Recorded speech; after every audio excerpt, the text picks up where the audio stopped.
Please take your seat. The show is about to begin. Presented by Front Yard Fantasy. I'm your host, Simon. Joined as always by my wildly handsome co-host, John Luke Garofalo. Our friend Coop with us, aka Coop A. Fiasco.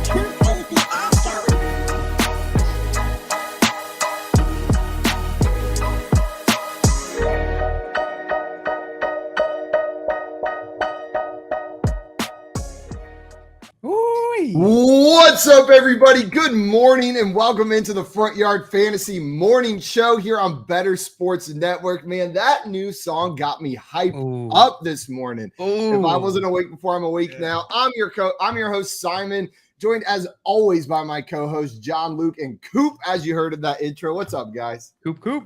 Who's that on the intro? Was that Grover Cleveland? That was Grover the Grover Cleveland. Damn. That was an serious. OG Cleve beat that we got. OG Cleve beat. That's you got Cleve on the track. Yeah, that Cleve was on the fire, track. Cleve. Was that first term or second term Cleve? That was first term Cleve. That was first term Cleve. You got a little before we got all that baggage. A little piano in there, a little piano beat. That piano was gone by the second term for Cleve. Scott Storch beat with the Cleve on the lyrics. Yeah. Guys, we got Craig in the chat, which is good morning. What's up, Craig?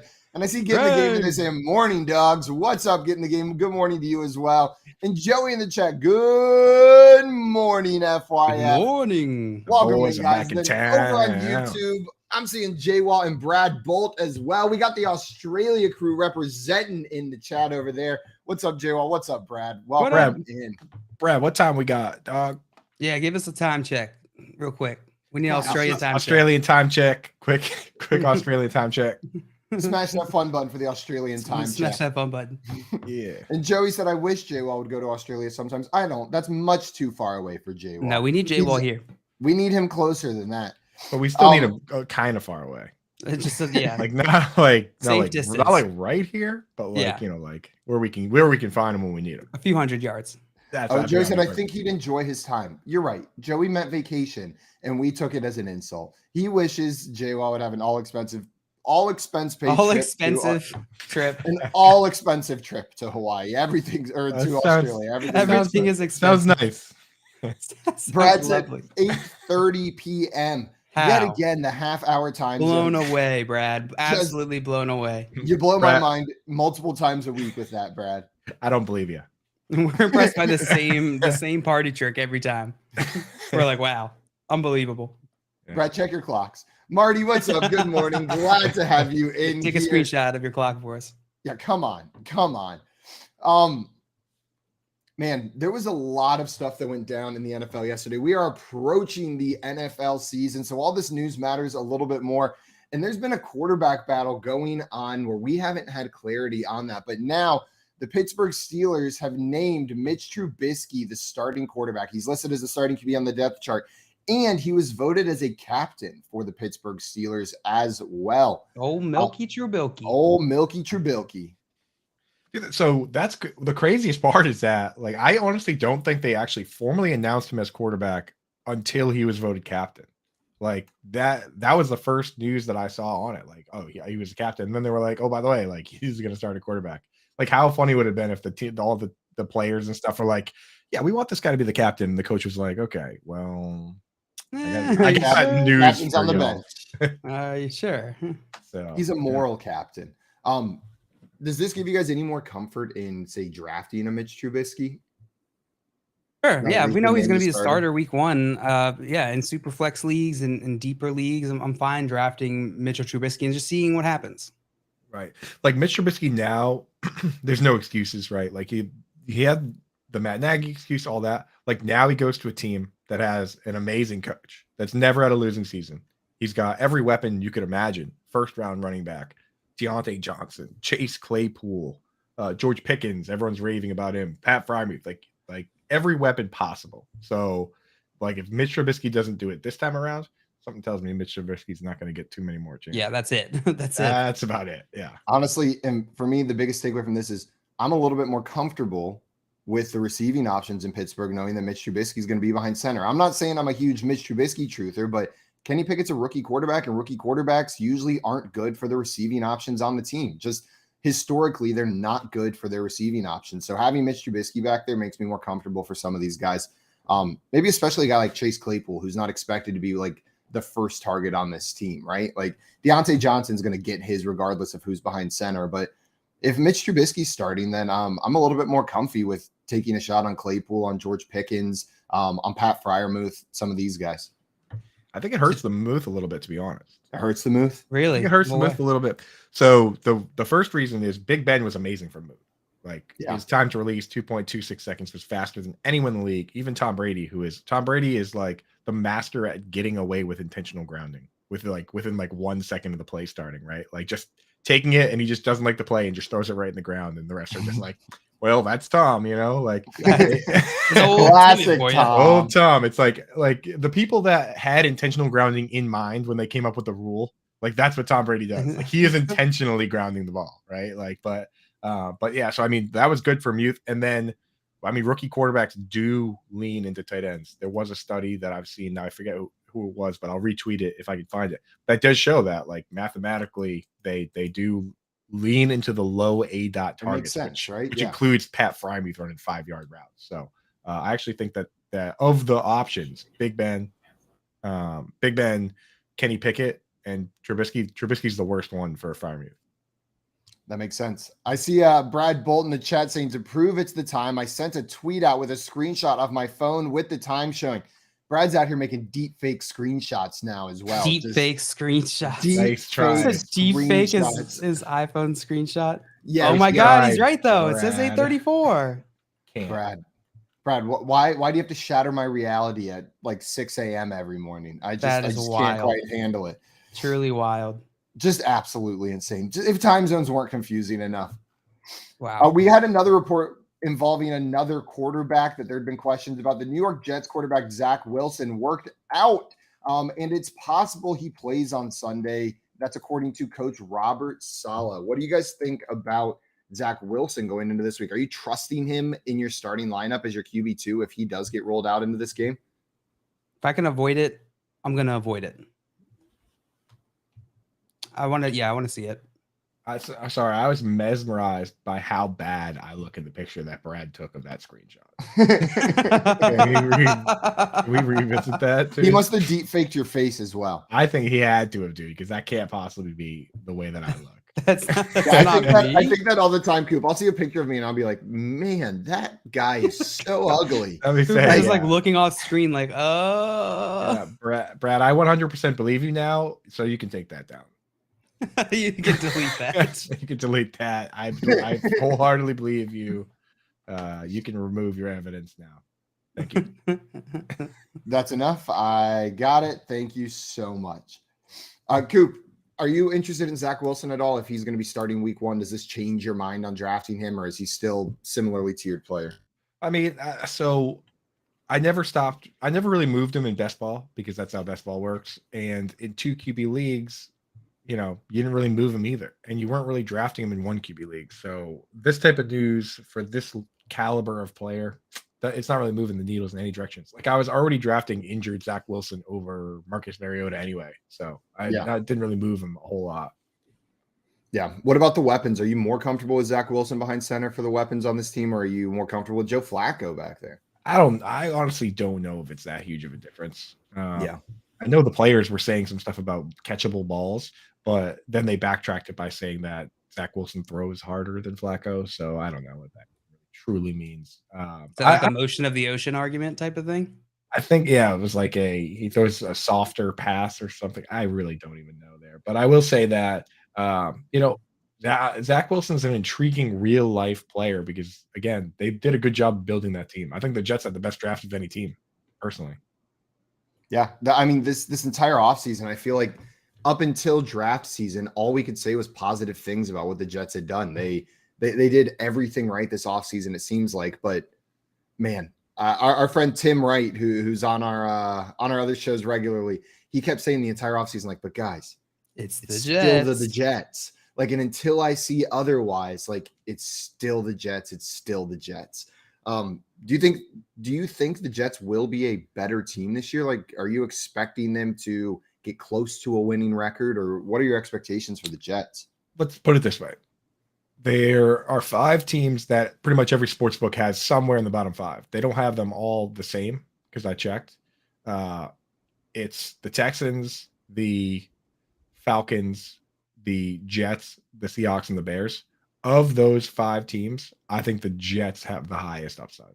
I think that if the quarterback takes a step forward, they have this amazing line, right? I mean, I know Mekhi Becton's out, but they still have Elijah Vera Tucker. They still went and got Laken Tomlinson, right? They have all the weapons you could want, right? Robert Saleh turned that defense around pretty quick as far as converting a 3-4 to a 4-3, you know? So I think that team, you know, when you compare them to like the Bears, who they just don't have the offensive weapons, or the Texans, who are just the Texans, you know what I mean? So like, I think of those bad teams, they have the highest upside, but they probably have about the same floor because of the Jets. That makes I sense. just looked on the FanDuel Sportsbook. You can take a bet on the Jets and the Lions both making the playoffs at plus 4,000 odds. Not enough. Never enough. You can make that. You can make that same bet if you take that money and just tuck it down the garbage disposal and just turn it on. That's about the same bet, dude. Yeah, same exact thing. Tuck it is such a delicate thing to do for the garbage disposal. Just with your money. Gingerly tuck your money into the garbage disposal. Very softly. Turn that water on and flick the switch. That's about the same. Don't even worry about the water. Place it into the wood chipper. Yeah, that's about the same bet. I saw Craig in the chat earlier. We missed this comment. We were talking about Mitch Trubisky and how he's got every weapon. He's got to succeed. He said every weapon except an offensive line. Doesn't have an offensive line there. So that is an important piece missing. But Coop's not worried about it. How many offensive linemen did they lose this offseason?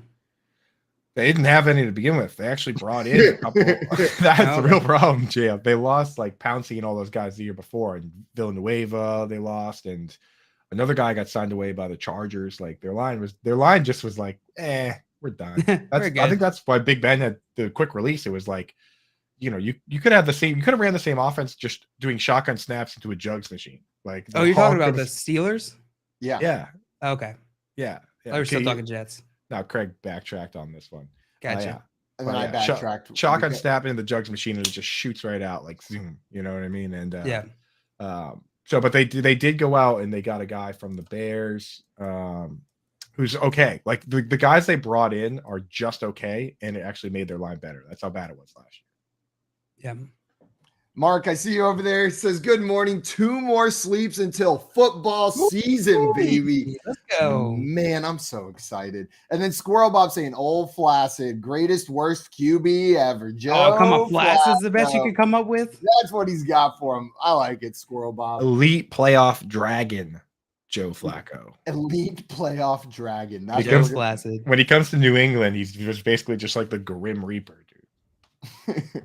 Getting the game at a question for us says James Robinson is expected to play on Sunday. How much does this hurt ETN? JL, you've probably been the highest on ETN out of us here. Not that we got ETN haters in Coop and I, but does this affect how you're looking at Travis Etienne for Sunday?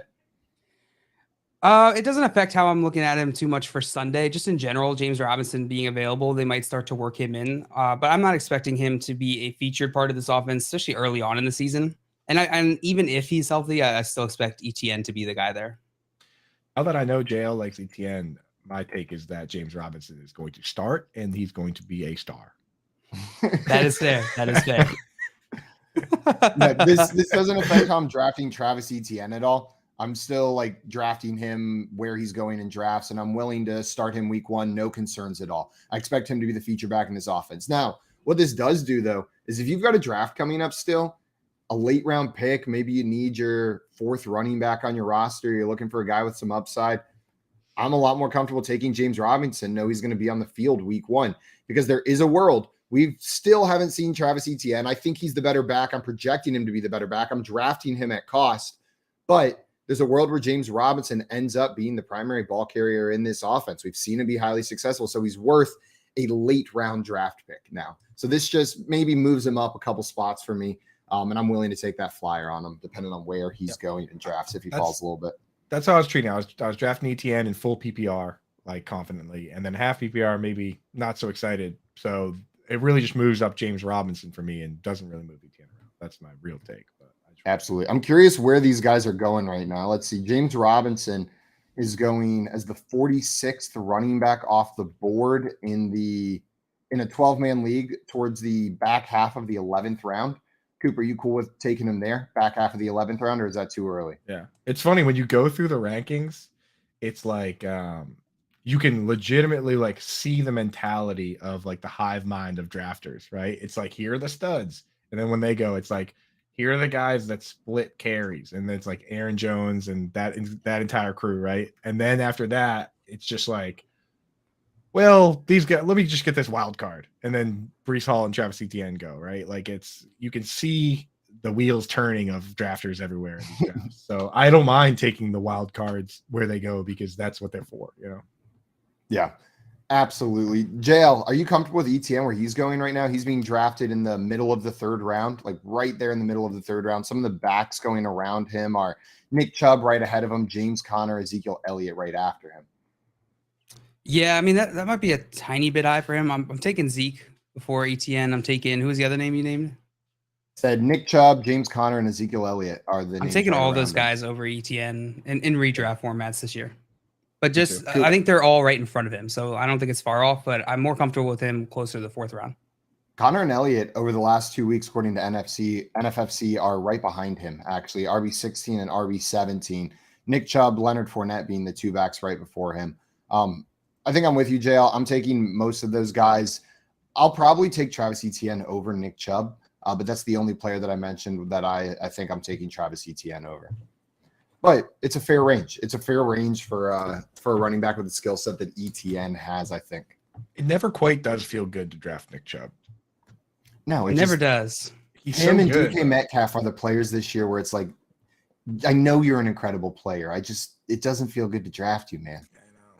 I know. It's crazy this game we play because it's like It is. in a vacuum, those guys are awesome. Like if we were drafting, like if we were starting all the teams again and those guys would go early, but because of where they are, it's like, It's like Amari Cooper is one of my favorite players in the world, but I have drafted him on 0 teams this year. It hurts. I just don't want to click that button on Amari Cooper. It's not fun. It's not fun at all.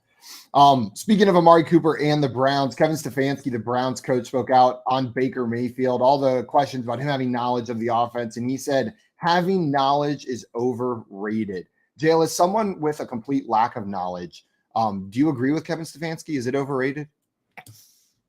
Sorry, say it one more time. Rosie's came in. She's just Man, fully classic, wet. Fully wet. I just got wet dog all over my hand. Bro, you just proved the point to a T of what he just Perfect. What's the point? Kevin Stefanski on Baker Mayfield. So Baker Mayfield's been talking. They're playing in week 1. He said having knowledge is overrated. And I said, you being someone with a complete lack of knowledge, do you agree with Kevin Stefanski? And then your answer was, what? What? Did you say? Sorry. What? Unironically, Huh? Having knowledge is absolutely overrated. Who needs knowledge when you have a face that looks like this? Me and Kevin Stefanski. Two handsome fellas. He's talking about Baker Mayfield, but anyway. Also handsome fella. I mean, here's what I think. Yeah, Baker Mayfield has knowledge on the Browns, but so does literally anybody who looks at that Browns roster on what they're going to do. Jacoby Brissett is starting at quarterback. They're just going to pound the ball with Nick Chubb and Kareem Hunt the entire game. Like, they don't want Jacoby Brissett to be the person winning this game. Like, how do you sure, Baker that? Mayfield has knowledge, and I know he probably has more knowledge of the defense as well over there. But I get what Kevin Stefanski's saying. Like, knowledge from the quarterback only goes so far in giving you an advantage in that game, right? I will say this: there was a fullback from the Patriots who went to the now I forget who it was, but he went to the Saints, and he's like, oh, I have the playbook, and they were just like, okay, like who cares? They were, they basically were like, isn't that the Bill Belichick special? Doesn't he like sign people from his rivals to bring him in just to hear kind of what they're doing over there? Everyone kind of does that, but at the same time, like this guy, the fullback himself, told the story. Like, he brought it in, and Sean Payton was like, okay, like whatever. Like he didn't even take it. He was like, everyone runs the same variation of the same plays. Yeah. Like it's How do you not avoid like, that? You know, like you have all everyone's these players. right. You know, it's like everyone's kind of running. There's only so many unique plays, right? Like everyone's Right. running like power right, and they just call it something different. You know what I mean? But like there's only so many different plays. So I don't think it's that big of an advantage. I think being a good quarterback is probably pretty. Yeah, that's probably the bigger advantage. And I see Jay in the chat saying the Bill Belichick specialist to record other teams' practices. Ooh, Just Coop unamused. Didn't even react, Jay. How does that feel? You hardly even got a face from Coop on that one. How dare That's you? just a fart. Yeah, I mean, the thing is, dude, all that stuff was pretty much proven to be whack and an overreaction from the league. You know, like deflating footballs. Give me a break, man. I mean, Tom Brady won all the games before and after that, so everyone's just gonna have to eat it.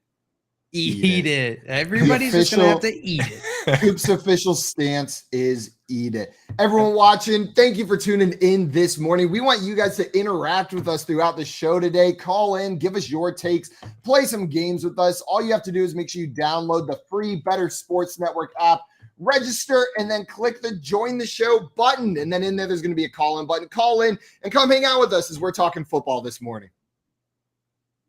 And follow your fantasy team while you buy, sell, and trade collectibles in real time. Only on Better Sports Network. If you are better of the NFL like I am, the Detroit Lions were money last season. They were the best team against the spread in the league. Another home dog. Philadelphia Eagles come on the road as 4-point road favorites. And Joe, my thing is, people are falling in love with the Lions this offseason because of Hard Knocks, because of Dan Campbell. Everybody is talking about and loves. They have a soft spot in their heart for the Detroit Lions. And I get it. I do too. But the bottom line of the matter is this. They're still losing football games. So when I look at this game between the Eagles and the Lions, I think the public, right now, we're still seeing most of the money backing the Philadelphia Eagles. I think the public is going to come in and drive this number down. But I love this spot for the Philadelphia Eagles. Do you really think that the money's going to come down on the Lions? Because CP, I think there is a lot of juice, especially after the Gardner-Johnson trade. I feel like there's a lot of juice about the Eagles being kind of the hot team out there, you know? I don't know. Are you sure? What makes you think that? Just curiously. I know the Hard Knocks factor is always a factor. And believe me, I love what Dan Campbell's doing there too. But I don't know, man. It kind of feels like the Eagles are kind of a hot team. I think you look at the people that have bet these games already are the smart money, the wise guys, the sharp money. They're in on the Eagles. I think as we get to next weekend, and I think the public bettor is going to look at the Lions catching 4 points at home. And then you know what the public bettor is going to think? One of these road favorites are going to lose. And I think they're going to point to the Eagles. I understand the Eagles are getting a lot of love, but I think the more advanced bettor and fan is going after the Eagle. I think the public comes in heavy on the Detroit Lions. But like I said, I think this is a beautiful spot. This is a smash spot, in my opinion, for the Philadelphia Eagles. If the public kind of views it as like there's going to be a letdown spot or something. You had the great offseason, but I'm not sure Jalen Hurts is the guy, you know, all that stuff. Yeah, I can understand that and where you're coming from there. The one thing about this line is like the Eagles are 4-point favorites. After they beat them by like 40 last year, oh man. They smoked them last year. That's always the kind of line that scares the hell out of me, quite frankly, CP. This is the type of game where the Eagles will show up. This is the Eagles' wheelhouse, particularly from last season, beating up on a team that they are better than. And one thing, no matter how much you love the Lions and that offense and Dan Campbell and Hard Knocks, that defense stinks. And Philadelphia is going to run all over that defense. I think they're going to have a tough time with them. Better Sports Network is betting, fantasy, collectibles. It's sports talk done better. We are back here on the Front Yard Fantasy Morning Show here on Better Sports Network. And we are about to dive into a segment called oh my God. The slip live right here. Coop, you're throwing these big words at me and I just mix them up immediately. That was incredible. That was so good. The chat I used the word contrapuntal the other day, and the chat was up in arms about whether it's a word or not. It is. So Let's try this one again, Simon. Oh my God, you said contraceptive. Oh my God. Contraceptive. We're Oh. contraceptive perception here. That is Contraceptive perception. I'm gonna that is pass the out. new name of our segment. No, it is Contrapuntal Players. We are going to be telling somebody else. So JL, you and I will be telling Coop a player that he has to sell us on. Any player. And we're going to be giving Coop players that maybe he doesn't like so much. And we'll alternate who's selling us on a player, making the case for, like, the most genuine case you can make for this player, even if it's a player that you absolutely loathe for fantasy this year.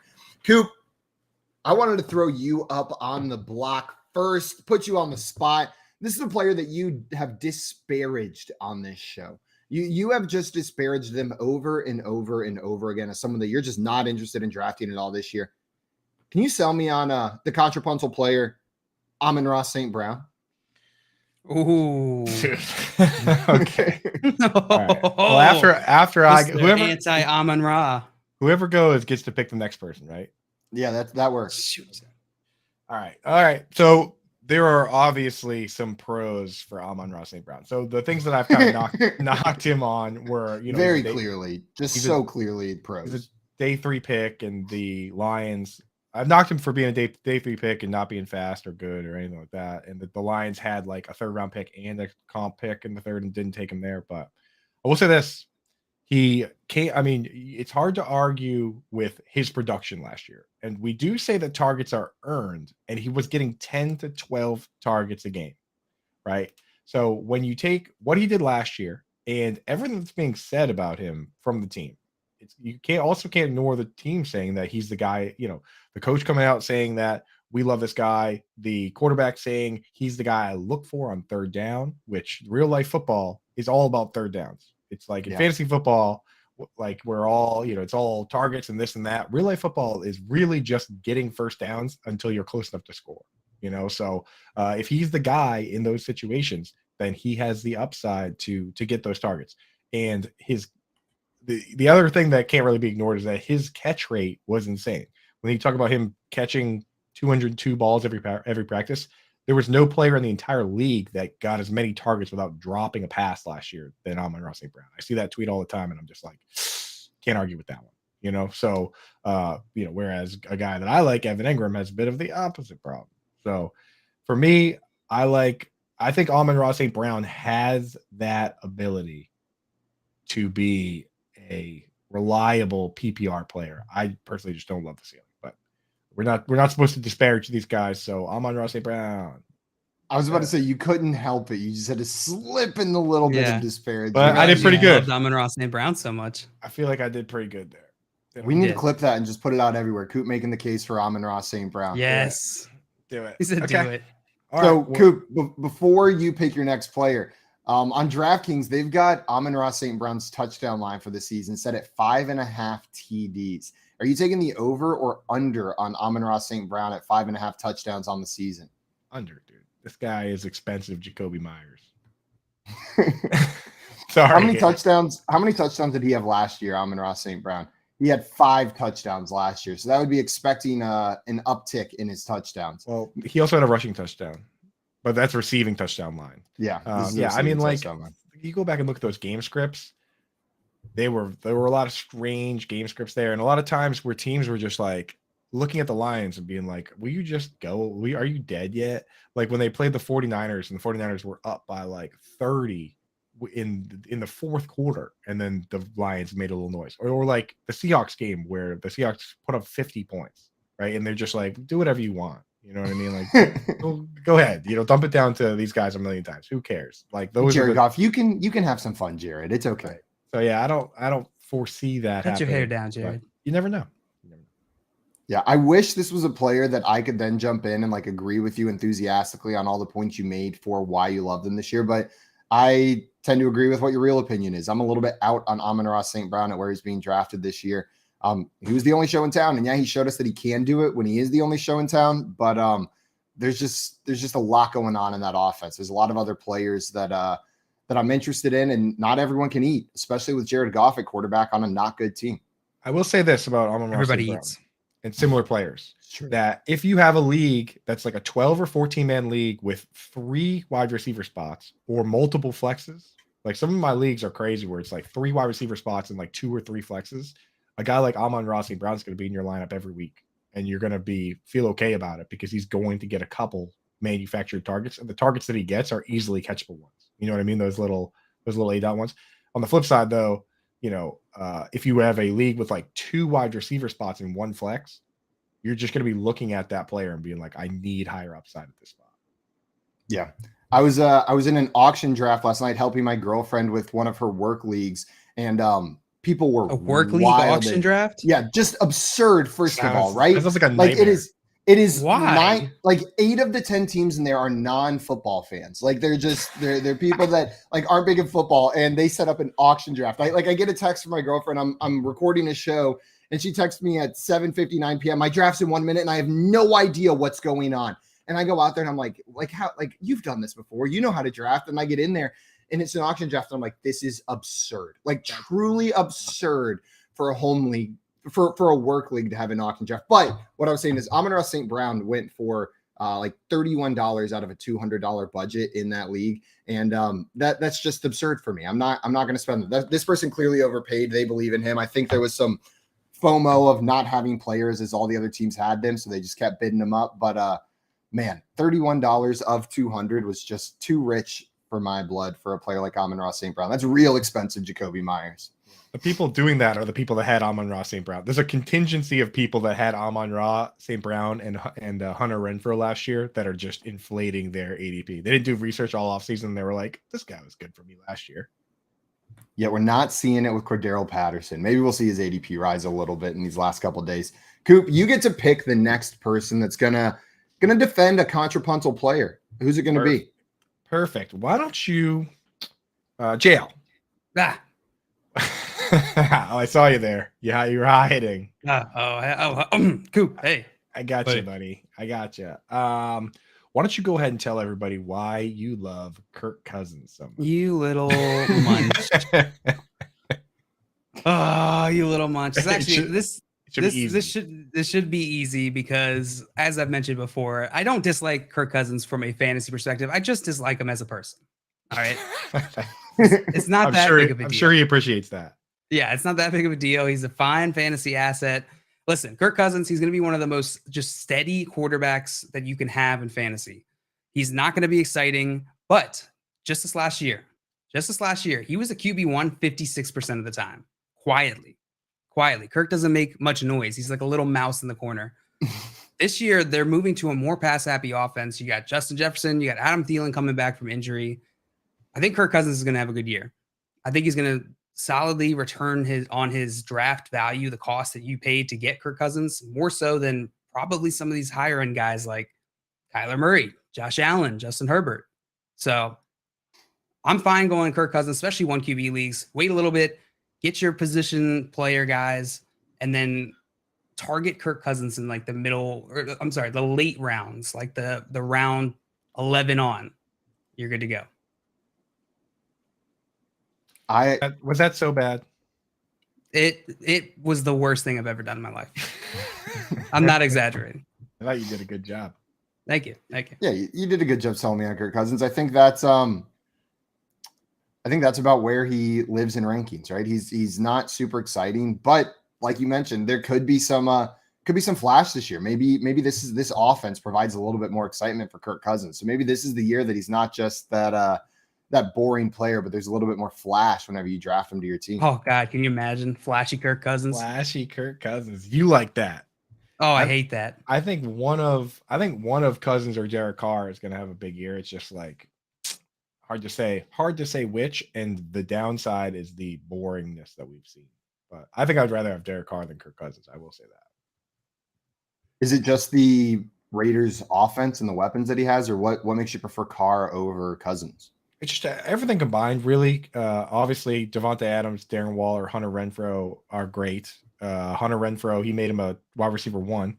They were trying to get him better wide receivers this whole time, but Antonio Brown freezes his feet off, calls the GM a cracker over a minor hat dispute or whatever happened over there. Hat dispute. And, then they go and draft a wide receiver in the first round, and he's in jail. They in the same draft they take a wide receiver in the third round in Brian Edwards, and then a like gadget wide receiver running back Lynn Bowden. Neither of those guys are on the team. Like, it's just been a comedy of errors to get to this point. But if you look back, like, he takes these guys that aren't that good and they put up numbers with him and then go sign elsewhere, like Nelson Aguilar and Zay Jones. Like, there's a very real possibility that those dudes aren't good and Derek Carr is good. And when you give him really good weapons, it's wheels up, baby.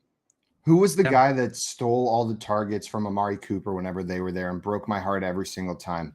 Michael Crabtree. Crabtree was the ruiner of my Amari Cooper dreams whenever he was in Las Vegas. And the thing with Crabtree is that, like, he was a first-round pick himself. First-round pick, like, bust that came back to have some relevance. So, like, just remember that time, just the worst kind of player, really. I think it was him and Jalen Ramsey, maybe, or maybe it was Aqib Talib who snatched the Michael Crabtree's chain in the middle of the game. Yeah. That was Talib. That, man, I'll never forget that. That's rude. That's so rude. Joe, you get to pick the next player that we're going to be talking about, the next contrapuntal player, and who has to defend them. All right, next one I'm throwing out Simon. I was hoping it would go back to Coop, and I could just wait a little. I thought about it. Just wait it out. Yeah. Simon, tell us an argument, a good, solid argument for Javonte Williams at cost this year.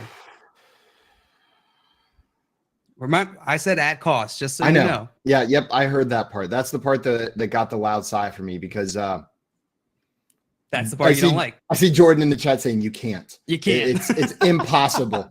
You've given me a very difficult task for drafting Javonte Williams at cost here, but I'm going to do my best here. Here is the argument for Javonte Williams. He came in last year as a rookie running back with an already established good running back in Melvin Gordon on the team. And you know what happened? They had exactly the same number of carries, 203 apiece, as a rookie running back coming into this offense. And then you look at the receiving game, Javonte Williams out-targeted and had more receptions than Melvin Gordon as well. So he's already the preferred receiving back in that offense. If we're talking PPR right here, if Javonte Williams can fully establish himself as the receiving back in this offense, as the third down back, the guy that's going to be in there every third down and can have an uptick, maybe let's make it 70-30 instead of the 50-50 split we had on carries last season, then Javonte Williams could be the guy. And we have seen this even recently. Like, I know it's not the same situation because there wasn't a Melvin Gordon on the Colts, right? But Jonathan Taylor, his rookie year, saw about 50% of the carries in that offense. And then the next year, all of a sudden, he's the lead dog. They give him all of the carries. They make him the focal point of this offense, and it runs through him. And then the other thing you can say about Javonte Williams is, man, I was hoping something would come to me by the time after I said that. Let's try that again. The other thing you can say about Javonte Williams is that offense should be better this year with Russell Wilson behind center instead of Drew Lock. Like, this should be a better offense. So there's just more opportunities for these running backs. And so if Javonte Williams wins that role with the new coaching staff, with the new quarterback, then we could see him be worth that draft cost. He's got the talent to be worth that draft cost. It's just the situation with Melvin Gordon. So if Melvin Gordon's a non-factor, that's the argument for Javonte Williams at cost. I think that's fair. Pretty convincing. Oh, pretty convincing, honestly, bro. Honestly, God. I'm bought in. Let's go. You got to mix in some shares now, dude. You got to mix in some shares, bro. Absolutely not. I've drafted 0 Javonte Williams. Not a single bit of Javonte Williams. Coop, you said before the show, I believe, or maybe it was yesterday when we were talking about players, that Javonte Williams is a player you've been drafting more of. So, I was leading the charge on not drafting Javonte Williams, and then his ADP, he was getting drafted at the end of the first round back in June, July, and then he swung. The ADP has swung now, where in my biggest league, my biggest league that I care more about, I'm in the $2,000 FFPC league, which is technically my biggest league, but my hometown league that I care the most about, $300 buy-in, 14 teams. I drafted third, and he fell all the way down to me in the second round, where I had to take him there. It's if Melvin Gordon's going to come out and look all sad saying that Javonte is the guy they want, he looked sad. You know what I mean? And like, so if he's gonna come out and be all sad saying Javante's the guy, then I'll definitely mix him in there. So I'm technically in now, even though I've been very I'm much technically in. That's the best kind of in. Like, I'm not admitting I'm in, but technically I am. Technically I'm taking him now. Let's just say my most important team is going to be bad if he's not good. So I would say that I'm in. Guys, if you want to come up and give your opinions on some of these players, hit that call in button and come hang out with us here on the Better Sports Network. We're going to talk some more contrapuntal players in a moment. It's Sports Talk done better. The way that I have it laid out, so I knew we'd get into this, so I put my own rankings up there. I have Taylor 1, McCaffrey 2, Cup 3. That's how I would draft it, especially, again, we're talking at minimum half-point PPR league, maybe a full point. I would have Eckler 4. Now, the one that I was debating on was where do we put Derrick Henry? Because there is a track record for guys that are like him, that carry the ball a ton for multiple years in a row. He's coming off an injury. I know he was fine going to the playoffs last year, but all his yards per carry were less. His yards after contact were less. So I'm a little leery of him right now. I think Justin Jefferson in that Minnesota offense, I think Kirk Cousins is a sleepy, good, just solid, consistent quarterback. So I would go Taylor, McCaffrey, Kupp as the top 3. Eckler is my 4. I probably go Justin Jefferson as my 5. I actually like Najee Harris this year in the long haul better than Derrick Henry. Wow, that's saying something. Yeah. Why is that? So I'm not as worried about the offensive line. There's no other running back that I feel like that will attack him. And also, we've seen in the past, Mitchell Trubisky loved the check down pass back in the day to David Montgomery. I think that if he's the quarterback, that would be something that would be usable there. And Najee Harris, I think we can see Najee Harris get 80 catches this year. And then when you have a rookie quarterback like Kenny Pickett, if Pickett ends up being the guy, I think he's going to be checking down to Harris also. I think that Najee Harris has the potential to end up being, at the end of the year, the 3rd highest scoring running back. Ahead of Eckler, even ahead of Eckler with the Chargers. Eckler scared me.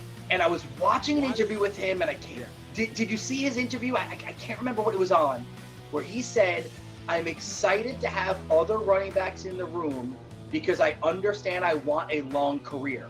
It was one of those like just cryptic things where will he get less carries so that he can have a longer career? From a fantasy standpoint, that hurts you. Yeah, no, that does. That might be the case, but when push comes to shove, is he the best running back in the room? He probably still is, Yes. right? So, yeah. And it's going to be a high-scoring offense in Los Angeles for the Chargers as well, with Herbert orchestrating it at the quarterback spot. It's interesting. Listen, you would not find a bigger fan coming out of Alabama than me of Najee Harris. And I did not mind when the Pittsburgh Steelers decided to draft him. I understand what you're saying. I'm a little concerned about what Trubisky and Pickett are at quarterback this year. I know what we've seen in the regular season. I know Trubisky had some success in Chicago, has now lived up to the billing of being that franchise quarterback. What's up, everybody? Welcome back in, everybody, to the Front Yard Fantasy Morning Show here on Better Sports Network. We're talking some contrapuntal players, and I just made the case for Javonte Williams at draft cost. Oh, God, it just hurts to say out loud. But we're going to keep – sorry, before we hit our next one, I've got another player that I need one of you guys to make the case for. But – getting the games and having a tough time with the week 1 survivor pool. So just having to pick a team that's going to advance. And for those of you that have never played in a survivor pool, each week you're going to have to pick a team that you think is going to win. Once you pick them, you're not going to be able to pick them for the rest of the season. Coop, are there any teams, or one, do you have a general survival pool strategy? Whenever you're picking teams, are you trying to save good teams for later? What are you doing? And then we'll talk like week 1. Who are you picking? Nah, I don't get too cute with it. I honestly feel like anyone that tries to do like some crazy special strategy grid, like that never works, because the team, it changes. Like throughout the season, the good teams change versus the bad teams. Week 1, you just got to pick a monster. right? Like just pick one that you think is going to be the biggest blowout. Like pick the Bengals at home against the Steelers, or pick the, I mean, I guess that's a division 49ers. game. Pick the 49ers at the Bears. Pick Russell Wilson against the Seahawks, dude. Like pick something where you think it's going to be an absolute slam dunk. So you can pick the Colts. The Colts are playing the Texans. So that's not a bad pick either. I think actually the Colts are one of the biggest favorites. So that is a good pick. But don't try and game it too much. Just pick the best matchup each week, and you'll put yourself in the best position. Down the road, when there's only a few people left or whatever, then maybe you have to try and do something crazy to win. But in the beginning, just stay alive, right? Because what's going to happen is there's going to be a bunch of people picking the favorites, and some of those favorites going to lose, and a big chunk of the players are just going to get chopped off. So just go for the easiest matchups. Yep. And Coop, what you're saying is every single year, that's the mistake I fall into. I try to get cute. Every single year where I'm like, I need to save some of these teams. This is a game where I like this team and they're probably not going to win many. This is my opportunity to pick the Texans, or this is my opportunity to pick the Bears. And then I just get knocked out in week 2 and it's not fun anymore for the rest of the year. So I'm with you. That's my biggest advice. And it's a piece I need to follow as well this year. Just don't get cute with it. Just pick teams that are going to win. The Ravens are another great one for week 1. I see Jordan in the chat throwing Ravens out there. So they're playing the Jets. Like, I'm pretty confident that the Ravens are going to take that W home. So I'd be cool taking the Ravens, 49ers. I think only problem with the Ravens is like, at least last season, all of their games were just the opposite of what you thought. Like the outcome was just like the exact opposite of what you were thinking going into it. The Ravens have historically always been a team that just like plays to whatever level the team is they're playing. Like right. Bad teams, they'll be like, let's just be bad today. Yeah. And then they play the Bengals and they're like, we are amazing. We can compete with anybody. It's not we can compete with anybody. It's we will compete with anybody. We'll compete with everybody, no matter how bad you are. It doesn't matter. We will compete with you. It's not going to be a blow up. They do it for the fans, really. You know what I mean? Yeah. They do it for the fans. It's really generous of them. JL, I'm throwing it back to you right away. I know you went right before me, but I'm throwing this one back to you. Okay. I need you to make the case for. I need you to sell me on Gabe Davis. I need you to tell me why maybe I should be drafting Gabe Davis at cost, where he's going in drafts. How's it feel to get the at cost thrown back at you? I don't like it. There you go. I have tasted my own medicine and it is not good. Gabe Davis is a much harder case to make than Kirk Cousins. Before you go, Dale, I just want to let you know he is currently, according to NFFC draft data over the last 2 weeks, being drafted as the wide receiver 18. So he is going off the board as the 18th overall wide receiver. Moving up. That's not helping. Do not give me any more any more facts about Gabe Davis because they don't look good. That is in the beginning half of the 3rd round. So I've disparaged Gabe Davis on the show before. I've talked about how he has mostly finished as a wide receiver 3 his entire career. The thing that he hasn't had his entire career is the volume that he might be able to get this year. Cole Beasley gone. He had 18% target share last year. Emmanuel Sanders gone. 11.6% target share last year. You can make an argument Gabe Davis trying to take a step up. Now, typically my counterpoint would be, well, we haven't seen that. What if it's not Gabe Davis? Here's the thing with Gabe Davis is that you're drafting for upside. You're drafting for what he could be on a powerful offense. And so I'm fine if people want to reach for Gabe Davis as a wide receiver 2, hoping that leap happens. But why would you want to reach for him as a wide receiver 2? I think was the question. For those reasons that those people did. For the same reasons. Yep, I'm with the people. I'm fine, he says. I'm fine. You don't seem fine. I'm a little convinced. The argument that you made that I think like irks me the most is like he's got the upside to do that, but his ADP is also in the 3rd round right now. Know what I mean? Like it's hard to draft for upside like that in the 3rd round that early in drafts. What was I think I have it here. The number, it was wide receiver 3, 88% of the time over the last 2 years. Wait. Oh, not the wide receiver. I was like, what in the world? A top 3 wide receiver, a wide receiver 3. So a top 36 guy. Yeah, but 29.6% vacated target share. It's interesting. Not doing it.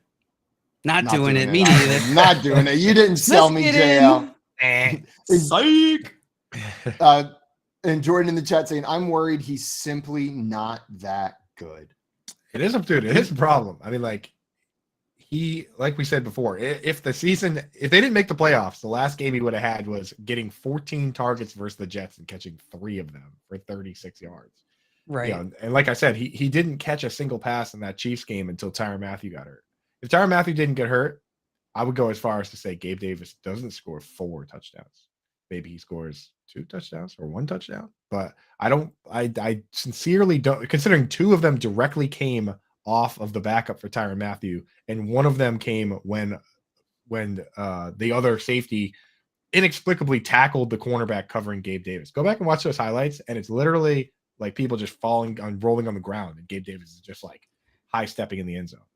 I know I'm supposed to be on Gabe Davis's team in this segment, but yeah, you're free now. I can't. Coop's firing me up now. Yeah, I mean, just from he was 64 according to Player Profiler, 64 in targets. He had 63 targets all last year. I feel like Gabe Davis should have commanded a higher target share if he is the talent that everybody's expecting him to. I feel like what is happening is he's just kind of stumbling his way into volume, which is always a little more risky. I'm not even sure that it's stumbling his way into volume. I think Gabe Davis is just Gabe Davis. Like we talk about, that's how many targets he got last year. The year before, he had 62, 599 yards in his rookie year, 549 yards last year, 7 touchdowns his rookie year, 6 touchdowns last year. This could just be his role in the Bills offense. And it's a good role. It's a role worth having. It's a role that made Cole Beasley relevant, right? So I think there's a very real chance that Gabe Davis just continues in that role and they have someone else step up into this slot role, into this Cole Beasley role. And Gabe Davis is just Gabe Davis. And that means I can't draft him where he's being drafted. If he was going later, I'd love to have a guy with like 2 touchdown potential in a game. Know what I mean? Just a guy that could blow up, that you could throw in your flex, but you're not drafting him as a flex. If you want an example of the downside of what Gabe Davis could be, his best comparable player on Player Profiler is Zach Pascal. In the year before last, he and Zach Pascal scored the same exact number of fantasy points down to the decimal. And last year, Zach Pascal got the opportunity to be the second wide receiver on the Colts. And then what happened was he was Zach Pascal. What had happened was he was Zach Pascal. So just don't be surprised if Gabe Davis has a couple games where he scores monster, big touchdowns or whatever. And don't be surprised if there's a couple games where he just gets covered by a real cornerback and doesn't catch a lot of passes. Yeah. Getting the game in here saying, I just drafted Amon-Ra, Gabe Davis, and Dylan rounds 1, 2, 3. Pascal is my flex. Pascal is the flex. I mean, imagine how bad it's going to feel if you draft Zach Pascal in the 3rd round. That's not going to feel good at the end of the season. And Craig throwing some shades at good QBs with many options do not force targets to non-elite talents. This was supposed to be a pro Gabe Davis segment. Yeah, I know. We derailed it. This was supposed to be pro Gabe Davis. Joe, you did a good enough job going pro Gabe Davis, but Coop and I we couldn't even handle that. We couldn't even piled handle on you. Too. At the first whiff of anti Gabe Davis, I was like, "Yep, I'm in." Yeah, that sounds right to me. Yeah, forget everything I said. Joe, you're pitching the next contrapuntal player. Contrapuntal. All right, I'm gonna send it to Coop on this one. Coop, what's up? Make your best case for your man's Dallas Goedert. And it actually looks like we're out of time for this segment. That had been Contrapuntal players, everybody. Why Dallas Goedert? Give away a jersey or something. Dallas Goedert ahead of Evan Ingram. I'm going to give a jersey away or something. Okay. So, all right. So the arguments that I've made in the past are that he's not going to be a top 2 target on the team, but there's a very real possibility that he could be the second target on the team after AJ Brown, or, maybe AJ Brown doesn't get a ton of targets in this offense. We haven't seen him in this offense. He's new to it. There is a lot of beat writer smoke that Dallas Goedert's been one of the top targets on the team. And I will say this, the problem with Dallas Goedert throughout the years has been that when you have the tight end coach looks at the tight end room and says, you're doing this and you're doing this and you're doing that. So in past years, he's looked at that room and said, well, Dallas Goedert is the best blocker on the team. So he's going to be the inline tight end. And Zach Ertz isn't that good at blocking. So even if these guys are both equally good at catching, You're not going to put Ertz in line and put Goddard in the slot, right? So Right. now that Ertz is gone, Goddard does get more slot snaps. We've seen that in these games. He's the one that plays in the slot, even though he does play in line a bunch. So there's a real possibility that Jalen Hurts just likes Dallas Goedert, and Dallas Goedert ends up being the second target on the team after A.J. Brown, in which case he would have top 5 upside. The other path to top 5 upside is catching double-digit touchdowns, and that's also technically in his range of outcomes. So, Dallas Goedert is somebody who, you can paint a picture. And as long as I'm at the point with tight ends where I just like writing the concept articles that have all this information about being the top targets and then what you need to get there. If you can paint the picture in your head of how it's going to happen, then go ahead and draft that player. So I just painted you the picture of what it looks like.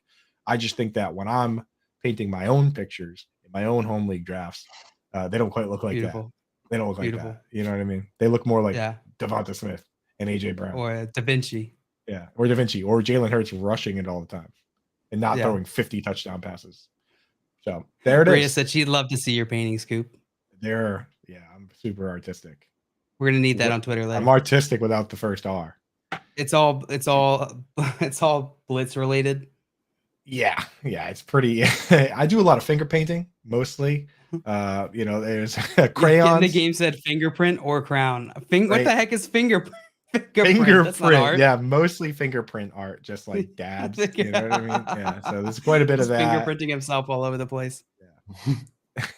Jordan, this is Pink got it like one of your French girls. Like one of your French girls. Just finger painting.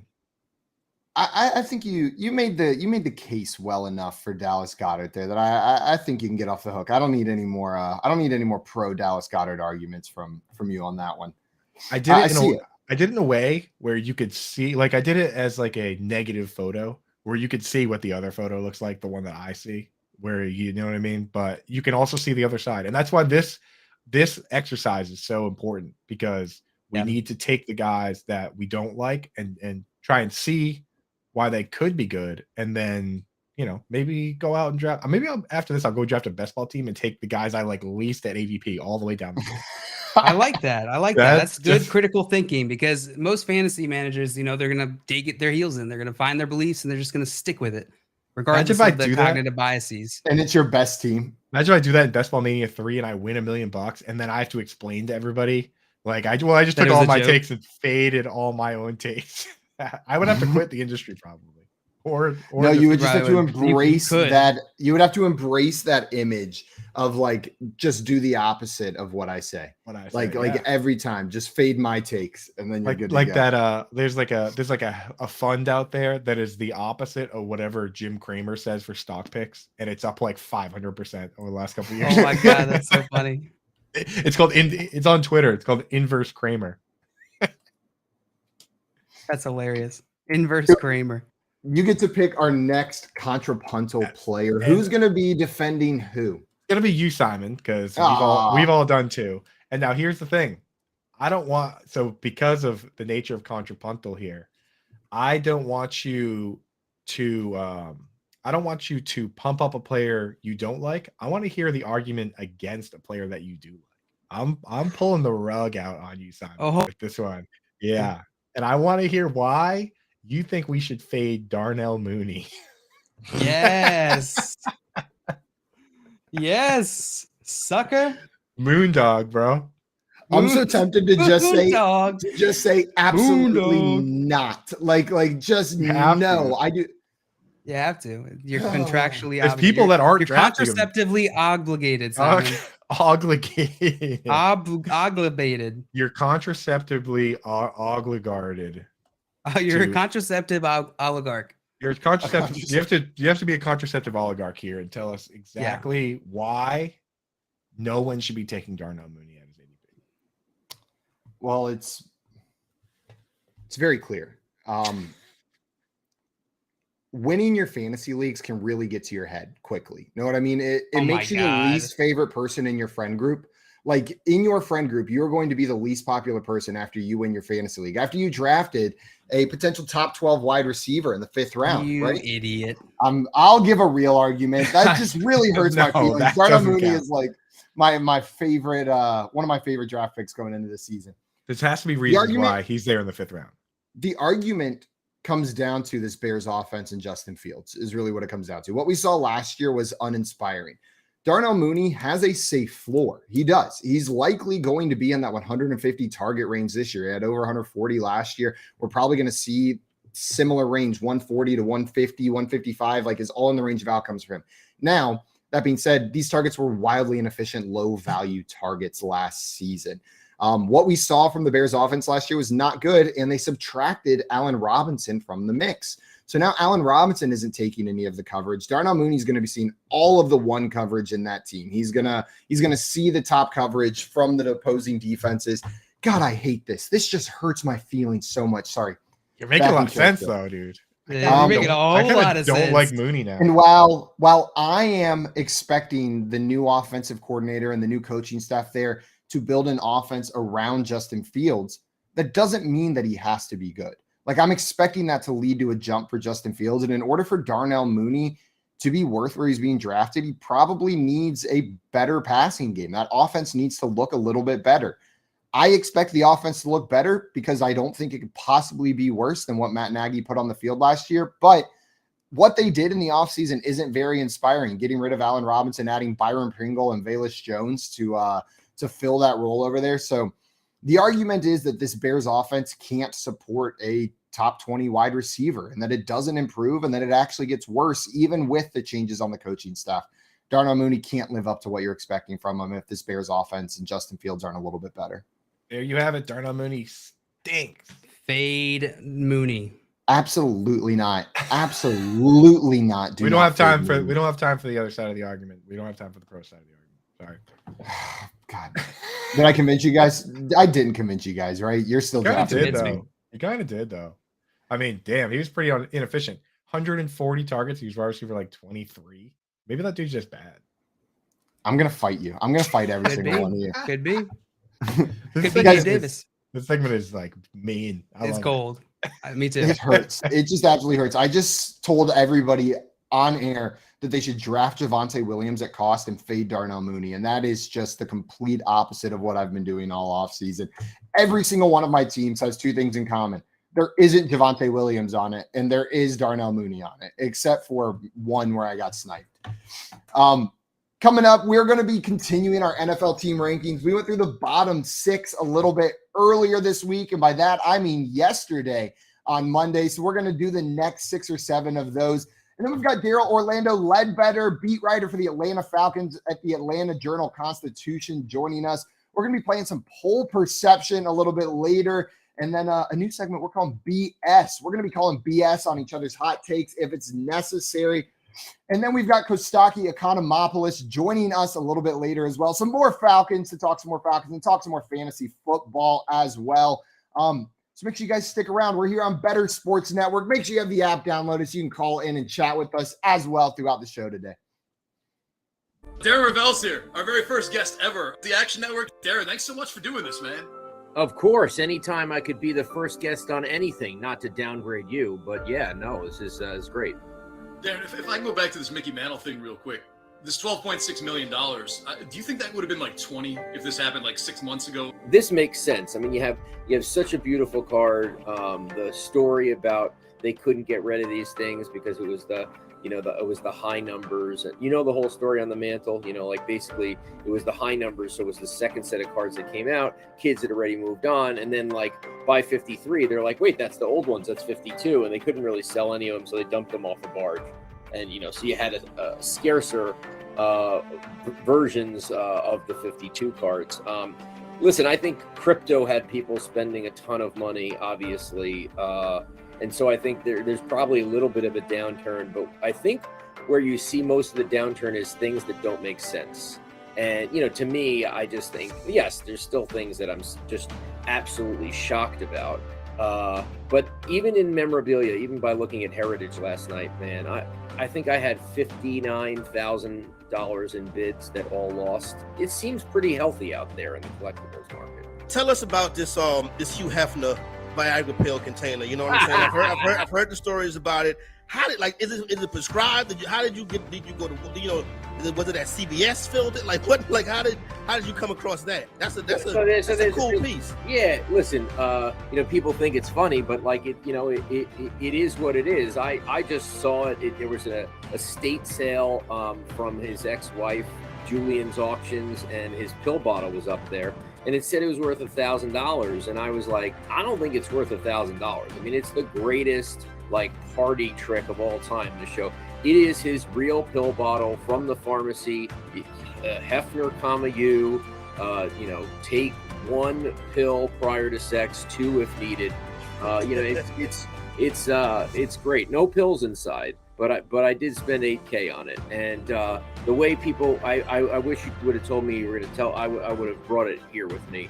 But it's in a vault, and when I know that I need to pull some trick at a party or something, I might bring it out. But it's a good item. You need one-of-one stuff. I think that in this world, I think it's worth it to protect yourself in getting one-of-one stuff. It doesn't have the same liquidity because you can't say, oh, that sold yesterday for this. But I have comfort in that.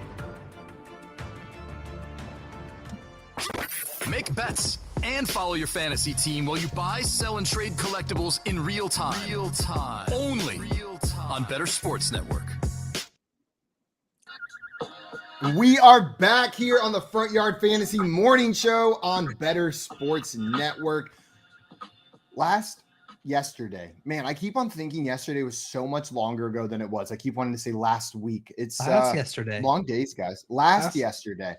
That would be Sunday, wouldn't it? Not Monday. Yesterday. A fort yesterday. A fort yesterday ago.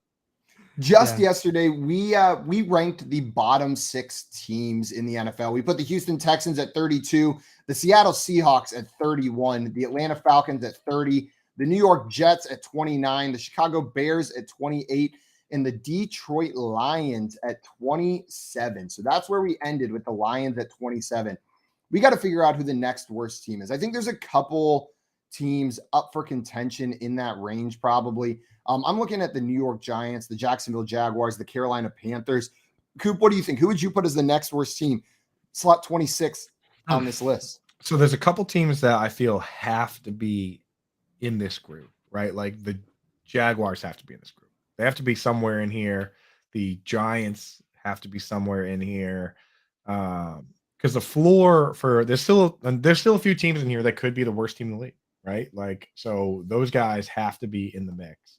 So I think it boils down to upside when you look at the Giants versus the Jaguars. They both have the floor still of being the worst team in the league. So which team has the bigger upside? So I'll throw those 2 names out here as the 2 teams that I think need to be the next 2, and I'll toss it back to you guys. I need to think a little bit more about which of these 2 teams I think should be next. Man, that's tough. Chat, what do you guys think? I want to get the chat's opinion on this too, and smash that fun button too. Fun smash button. That fun button. We're having a fun today. Smash the fun button for bad teams. For bad teams. If we're going based on the criteria that you just stated there, who's got more upside? They've got the same floor. They could, but we could see a world where both of these teams have the first overall pick in next year's draft. But who's got more upside? Man, it comes down a lot to I look at the quarterback position and who do I believe can take that next step. Daniel Jones has had multiple opportunities to kind of show that he could be the guy. Now, maybe this is the year. Maybe he steps up. He's got the weapons. They added Wan'Dale Robinson. Maybe Daniel Jones is able to put it together this year. But Trevor Lawrence coming into his second year after his rookie year being with Urban Meyer on just an abysmal team, I've got a little bit more hope for him. And they added Christian Kirk. They added Travis Etienne. They added Evan Ingram. I think the Jaguars have a higher ceiling. And then also their division's fairly weak as well that they're in, right? They get to play the Texans twice a year as well. I know the Colts are a decent team, but they've got Matt Ryan at center. There's question marks there too. So I'll take the Jaguars as the better team and say that the Giants should go next in my eyes. You think Giants over Jags? Giants under Jags is the worst team is where I'm leaning. I think the Jaguars can be better than the Giants. I think I think the Giants are probably going to be a worse team than the Jaguars as well. So I'll go with you, Simon, here, putting Jacksonville as the next team. Yeah. And if I'm a coach, like Brian DeBall comes over from the Bills, like I love being in that Table position. or the bowl? Table. I just said it fast so that I could try and get away with it. I gotcha. Okay. Not So I'll make sure I haven't been saying it wrong this whole time. That's right. So he comes over. Like if I'm a coach, I want to be in that situation where you have a quarterback like a Daniel Jones because it kind of extends your leash a little bit. I feel like so if the Giants are terrible this year, he could just be like, yeah, but this guy here, Yeah, right? I mean, And then you look at what we're dealing with. Exactly, and then you go get your quarterback, and then you get a couple of years where you're like, oh well, it's a rookie quarterback. So as a coach, that's the position you want to be in. It's tougher to be in a position where you walk into a really good quarterback, and now like think about like the pat like I'm coming into like the Vikings, like that's a pretty good situation. I wouldn't say really good because it's Kirk Cousins, but like you're expected to produce right away on that team. Like if this Giants team is bad, they're not going to blame it on the coach. I don't think, not his first. Right. Yeah. So Jordan down there hitting on what you had said. Nobody thinks Brian Dable is a QB whisperer. I'm not sure Daniel Jones hears whispers. I think they may not I'm not sure he can be whispered to. You might have to scream instruction at Daniel Jones.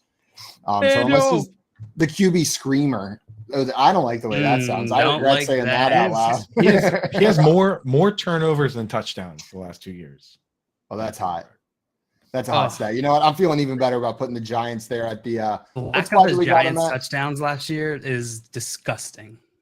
So last chance to throw another team out there though that you think could be worse because there's Panthers, there's some teams that could be bad. But in my opinion, I think these two are kind of in their own tier of like. I think so. I think we rank both. Like in my mind, these teams are back to back, and we were deciding who goes where. Jordan says the Falcons. We got the Falcons already down there at 30 as the third worst team in the league. Do not worry. I'd put the Jaguars at 25 then. Like if we got the Giants at 26, I'd put the Jaguars at 25. Yeah, just for some of the people like Jordan, we've already slandered the Falcons pretty hard. It's the Texans. We have the Texans in the bottom, Seahawks, Falcons. We have Falcons third worst. Then it goes Jets, Bears, Lions. Now we're at Giants, Jaguars. That's your bottom 7 or so. And now we're getting into the teams that, some of these teams I'd be surprised if they were the very worst team in the league, unless their quarterback gets hurt or major pieces get hurt. This next group. Yeah. What teams are we looking at next? We're looking at the Carolina Panthers. Panthers need to be in that mix. The Commanders potentially. Steelers need to be in this mix somewhere. Steelers with Mitch Trubisky at quarterback and not a good offensive line. Man, but I've got quite a bit of trust in Mike Tomlin, like we talked about yesterday. In my mind, there's a clear next option, and then it gets murky. Then it gets really, really murky. But the Panthers seem like the clear next choice. Like there's just a lot of uncertainty on that team. They weren't great last year. They've got a new starting quarterback. The Panthers seem like they're in a tier of their own right here, like clearly above the Jaguars, Giants in my mind, but clearly below this next batch, like Steelers, Commanders, whenever we're talking through that bunch. Do you guys agree Panthers would go next? I'd be fine putting them right in there. Yeah. Because, I mean, if they're bad, then it probably – I mean, I don't know, dude. The situation's so weird at quarterback now. When you draft a quarterback and then you immediately trade for one. I don't know. They got a weird situation going on over there. Yeah, what do you think? Panthers next? I think Panthers are the clear next choice. I'm just going through this list trying to think of a team that I think will have less wins than the Panthers. Nah. I'm not seeing one. There's teams that could. I think the Steelers, maybe Saints. The Commanders. I think the Saints could be there. I'll go Panthers with you guys. Panthers, it is going to lock in at number 24. We are getting through a lot of the bad teams now, right? Like now it gets a little bit murkier. I feel like you brought up the Steelers, Coop. Another team we brought up was the Washington Commanders. JL, you brought up the Saints. I don't know if the Vikings are in that tier. I think not. Browns. I would put them. Yeah, the Browns are definitely worth bringing up here with Jacoby Brissett starting at quarterback for 11 weeks. Now, I will say they should have a great defense. And they're primarily a running team. So I think they have a good enough roster that it keeps them out of this tier for me, but it definitely prevents them from being maybe where they should be with the roster they have, having Jacoby Brissett start at quarterback. Yeah, Joey says the Bears. The Bears, we have the Bears at 28, Joey. Don't worry. We've already smoked the Bears in these. We smoked the Bears. Bears are smoked. Yeah, I think that it's got the Saints got to be in the mix, but I kind of like Jameis. Me think too. that I like Jameis. Yeah, the thing with the Commanders is that they have a good defense, right? It's pretty decent. So I have a hard time completely discounting that. Just to give you guys some insight here, the FanDuel Sportsbook has the New Orleans Saints, their win total at 8.5 for the season. Who was the other team we were talking about? So that's up 8.5 is up with like the Patriots, which the Patriots aren't that good of a team, but like still. Patriots are 8.5. Yeah. I'll take the under on the Saints. Commanders are also 8.5. So take the it under seems on the like Vegas Patriots. is keeping these guys tight. And I'll take the under on the Commanders as well. All three of those teams I have having less wins than those win totals. All unders. So let's Oh yeah, we already did that. I was gonna say we almost forgot the Seahawks, but no, nope. you guys real early. You guys buried them on this list. The more I think about this, I think the Steelers should be next. I think the Steelers are a team that I'm just not. Steelers. I'm not sold on the upside. Like, what's the upside? They're going to beat the Ravens and the Bengals in that division? I don't think so, bro. I think it's third or fourth for them is the upside. Vegas has them at 7.5. When you finish third in your division, you need kind of miracles. I mean, there's been that division actually in the past has sent three teams to the playoffs, but it's just not a good spot to be in. So I think I could put the Steelers next. I think I'm cool I think I'm with you guys. My biggest concern is just I have such a hard time. Like, if we're putting the Steelers next, we're probably saying they have a losing record.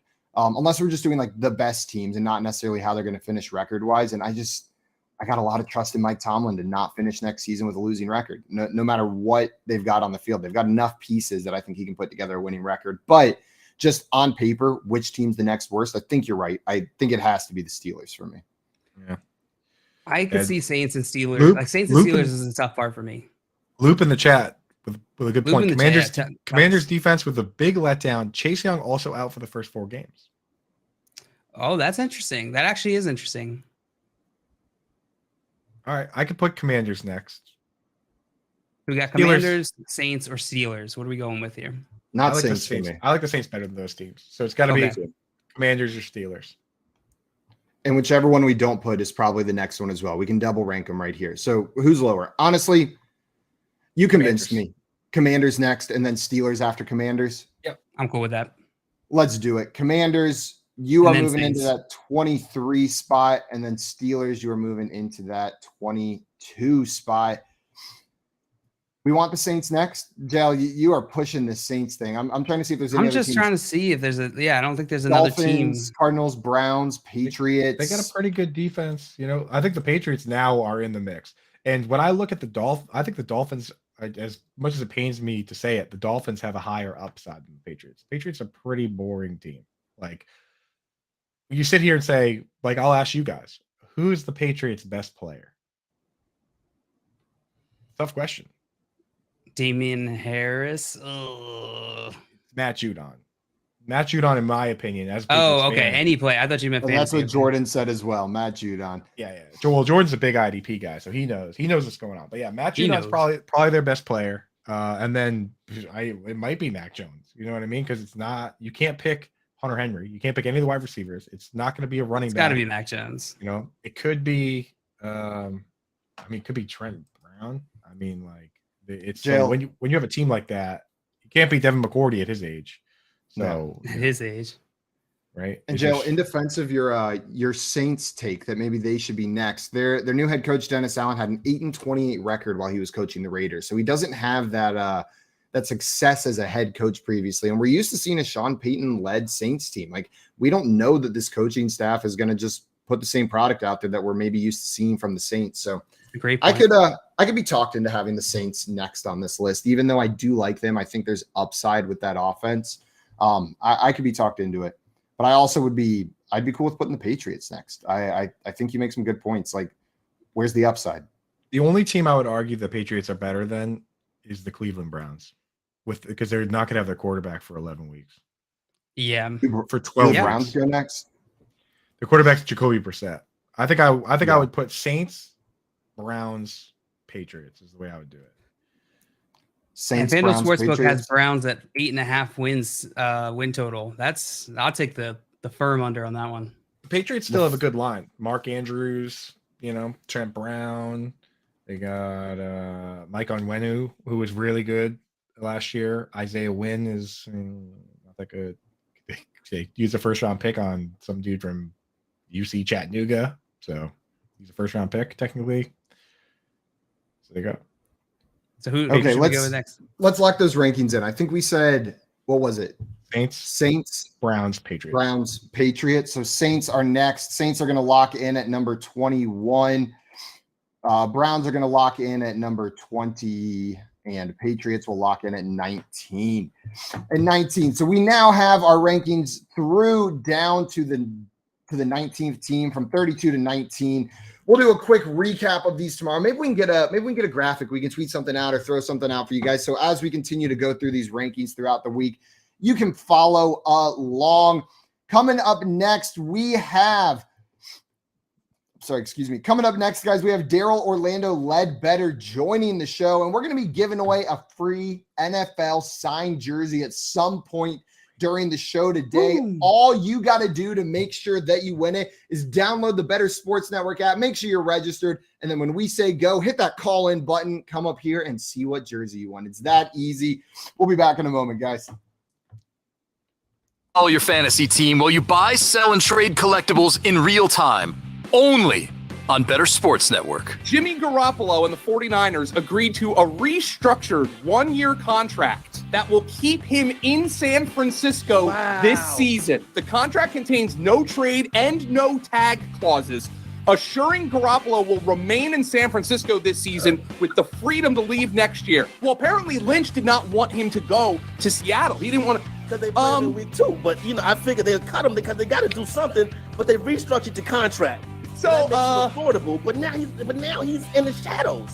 Like that is exact. We talk Tom Brady conspiracy theories. Let's get wild here. Are they sold on Trey Lance? This is the weirdest situation. Jimmy Garoppolo, he's in the building. He's working out by himself. He's in like solitary confinement in their facility. And now all of a sudden, hey, welcome back, Jimmy. You're our backup quarterback until Trey Lance throws 3 picks in a game.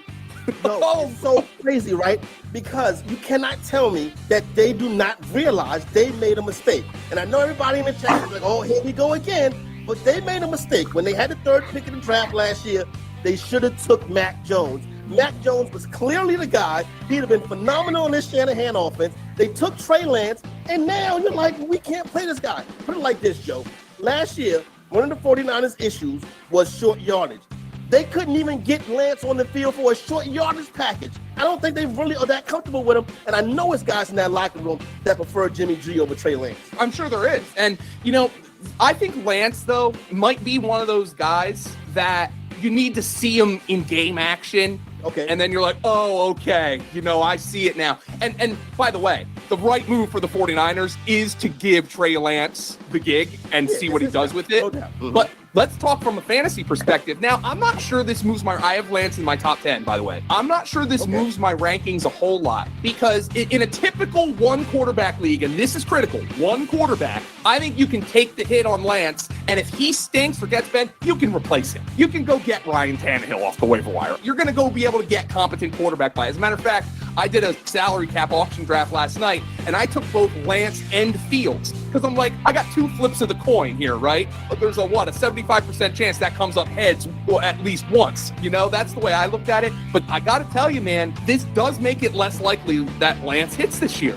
I don't know, man, but here's the funny part. Garoppolo would probably make me feel better about Debo and Ayuk and Kittle just because I know he's going to distribute the ball.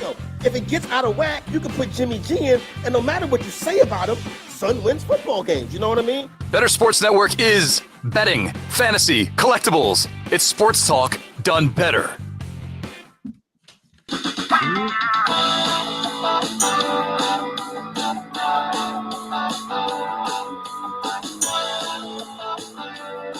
Welcome back in, everybody, to the Front Yard Fantasy Morning Show here on Better Sports Network. We are live talking football, getting ready for week 1.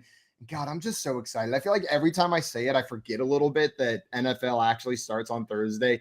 And not only does NFL start on Thursday, we're kicking it off with Rams-Bills as the opening game of the season. Like, what a way to kick it off. I'm going to be sleepy on Friday, but I don't even care. Like, I'm going to be happily sleepy on Friday morning. Yeah, just so everyone is fully prepared, you're wrong. There's no way that you can be right about everything. So just know this weekend when football comes back, and you're going to be like, oh, I remember now. Football is ridiculous. And Football is fun. What are you most scared about being wrong about? Like, what is the take that you've put the most of yourself into this offseason that, like, you're the most scared that you're just going to be totally wrong on? So it can only be with like high end picks, right? Like, yeah, it can't be your. I spent a lot of time on round guy. Exactly. I spent so much time on Evan Ingram, but like, if he's wrong, who cares? I mean, it's like he's such a late pick that who cares? You know what I mean? Like, he's your second tight end if you did draft him. I think the one that would hurt the most at this point would be Rashad Bateman. I think if that would hurt me.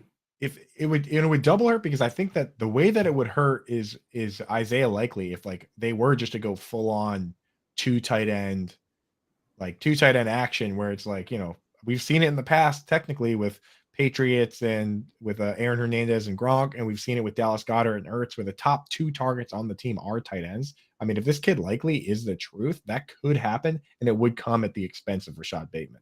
Now, so that would double hurt me, because I've been basically telling people, well, I like Bateman, I like Andrews, so I can't really like Likely. If Likely's good, not only did I miss on a breakout tight end, which is my thing, but I was wrong about Bateman. So that situation, and I fully acknowledge it's possible. We're getting some in the chat. That's a good one. Joey said, if Allen Robinson busts, I'm in deep poop. Deep poop. So like last year? So like exactly Yeah. like what happened last year, Joey? Yeah, but I don't know if he was in last year. He's so in this year, though. Cooper, are you expecting Allen Robinson to do what he did last year? Do you think it was a season where he just wasn't where he wanted to be, and so he phoned it in? Like, that's the narrative, right? I think he phoned it in, and not only, like, we've seen that multiple times in the NFL. Like, I've personally seen Randy Moss be just completely mail it in with the Raiders and then turn around and score 23 touchdowns. He had 1,500 yards and 23 touchdowns after he just basically told the Raiders, I don't feel like playing. You know what I mean? Like, it's happened. I've seen Mike Wallace walk off the field in the middle of a game and then come around and, catch 10 touchdown passes the next season.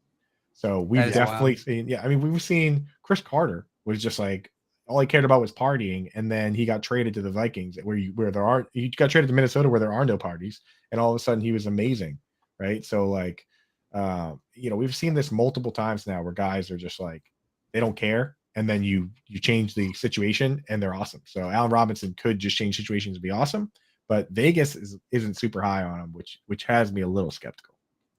Yeah, I feel like with him, there's one of two things you have to believe. You either have to believe that Allen Robinson isn't a good wide receiver anymore, like that he just lost his talent, or that he phoned it in last year. And one of those two things likely has to be true. And if you're picking me to buy into one of those narratives, it's that he phoned it in last year. I have a much harder time believing that Allen Robinson just suddenly lost his talent, right? The other curveball, of course, is the Matt Stafford elbow thing, but that's a totally different beast, and it's out of your control. Like, so we give takes. If you're giving a take that Allen Robinson will be better, and then Matt Stafford's elbow blows up, it kind of bails you out on the take, but it doesn't bail out your fantasy team, right? Right. No, it does not. Guys, our guest is about to join the show. We've got Daryl Orlando Ledbetter of the Atlanta Journal-Constitution joining us, beat writer for the Atlanta Falcons. We're going to talk some Falcons fantasy football real shortly with him. And I got some questions. I got some Falcons questions that need answering. I said earlier, Daryl, thank you so much for joining the show, my man. Sure, no problem. Thanks for having me. What's up, dude? And I'm an Atlanta kid, born and raised right outside Atlanta, lived in Atlanta for 2 years, so I love having some more Atlanta representation on the show. Got my my black on black Braves hat on as well right there. There you go. But I always love having some more Atlanta in the house. Well, thanks for having me. It's been a year of transition for the Falcons, and they're set and ready to go take on the Saints on Sunday. Let's do it. Very exciting. I said earlier that that's one of the games I'm most excited for week 1. And a lot of it comes down to, I feel like both teams have so many question marks, so many unknowns for like what we're going to see out on that field. And the biggest one for me, maybe you can give us a little bit of insight, is the running back situation for the Atlanta Falcons. Are we going to see Cordero Patterson as that lead back again to start the year, you think? Yeah, he's the number one back. He'll be backed up by Damian Williams, and then Tyler Algier, the rookie, is going to be the third back for the Falcons. We expect them run heavy attack with Marcus Mariota at quarterback. So both of those guys should get a lot of work on Sunday. That's the Arthur Smith way, though, right? So, and that's the way you want it to be when you have that guy as your coach. Now, I heard you say Tyler Algier is the third back. We're a big fantasy football show. I can tell you right now, there's a lot of folks in the fantasy football community that are not going to be happy with what you just said. I'll tell you, because people are drafting him thinking, there's a thing we do in the fantasy community where we just say, oh, it's a rookie upside, and just kind of go crazy with it. But so you think Dame Williams has carved out a role, at least second behind Patterson? Yeah, he's the Mike Davis of, the fantasy people know last year Mike came in as the one back. That didn't work out so well. Cordero took over. And so Damian's going to come in that role, short yardage, third down role. That way they can move Cordero outside at that point. But yeah, he's the two back. The rookie's got to learn how to pick up blitzes and, make all the calls and all that. He could very well be the long play in fantasy for, later on in the season. And maybe he can be a bell cow back. But this is a season of experimentation. And the rookies, what they can do will be explored throughout the course of this season. That's the same situation Ritter's in. He might not start out as but he may end up as one. Yeah. So speaking about the rookies, I actually saw you tweet a little bit about the Drake London, his situation, where he is with the injury. Can you give us just a little insight on what, for fantasy gamers, we care most about when he'll be fully up to speed. I know you're probably not going to have that exact answer, but what's the latest on Drake London? Yeah, Drake, returned to practice yesterday and went right to work with the offense in the open portion. We were only there for 30. Yeah, they count 10 minutes of stretching as part of our open thing, which, that's a bad deal. But right. but we did get to see he was running. He did have a sleeve on the leg. He wasn't hit very hard. The team said he wasn't hit very hard. My guy, Dr. Chow, the internet doctor, said it didn't look like a real serious injury. Just looked like an extra degree of caution for the Falcons. And, on Monday here, Tuesday actually, earlier in the week, I'm fully expecting him to go. Coach says he's progressing, and they will see where he's at. Lineup, he looked great in the offseason. Yeah. And if he's 80% or more, they're going to try to play him. Awesome. Yeah. Now, if he doesn't go, or just in general, I mean, I know they're kind of everyone's expecting the twin towers, the Drake London and Kyle Pitts. If you had to pick a next guy to be potentially fantasy relevant, would you say it's a Brian Edwards, Olamide Zaccheaus? If you were trying to give people advice on who could accumulate targets or stats after that, is there a guy that stands out, or do you think it's going to be a lot of two tight end sets, fullback coming in? I know you guys got Keith Smith over there. What are your thoughts on if there can be a wide receiver that's relevant outside of one? Yeah, the kind of bonus sleeper candidate would be Cordero Hodge. Him and Marcus Mariota had a good relationship. And a good relationship in the exhibition season. He didn't have any problems throwing him the ball. He can get open on those deep end cuts that Arthur Smith likes. He would be the guy that I think, your sleeper guy. I mean, you can see a split between him and Zaccheaus, but, their routes, you're not going to run Zaccheaus over the middle all game, but you will do that with Hodge. So Hodge would be my next man up guy. I think Edwards is going to be on the field and functioning on third downs mostly, that's when he might be a target when the other guys are getting all the attention. I kind of Man, love hearing that. you call Brian Edwards functioning tells me all I need to know about whether I should draft him in fantasy football, though. He'll be functioning on third downs is what Brian Edwards is going to do in that offense. Yeah. Dude. I mean, kind we're of talking the Russell secondary Gage receiving role. up. Yeah. Yeah, he'll be in which kind of was- the Russell which was- Gage role. Which was a good enough role last year. Russell Gage did fine on the Falcons. Like, he was productive. He wasn't incredible. He didn't blow your socks off, but he had that production. We talked a lot about these like secondary options or where the question marks are, but I feel like there's one player on the Falcons where there is no question mark. It's just he's the dude, and that's Kyle Pitts. Kyle Pitts, the man, the tight end, number eight. Are you expecting him to take that jump this year? Are we going to see touchdowns out of Kyle Pitts this year? Are we going to see that number jump up? Yeah, I spent a lot of time with Kyle before camp started on the speaking circuit. I was hosting some of his stuff, and he's determined. He didn't like me. I said he caught 61 balls for 126 yards, and he was like 1,000. So he knows his stats, and he did not like the one touchdown. He didn't know what happened to him in the red zone, but he's determined to take it to the house every chance he gets. So he's a good play. Good play. I know I missed on him in my draft, and somebody took him a little, jumped up and took him. But certainly think he's in for a big season.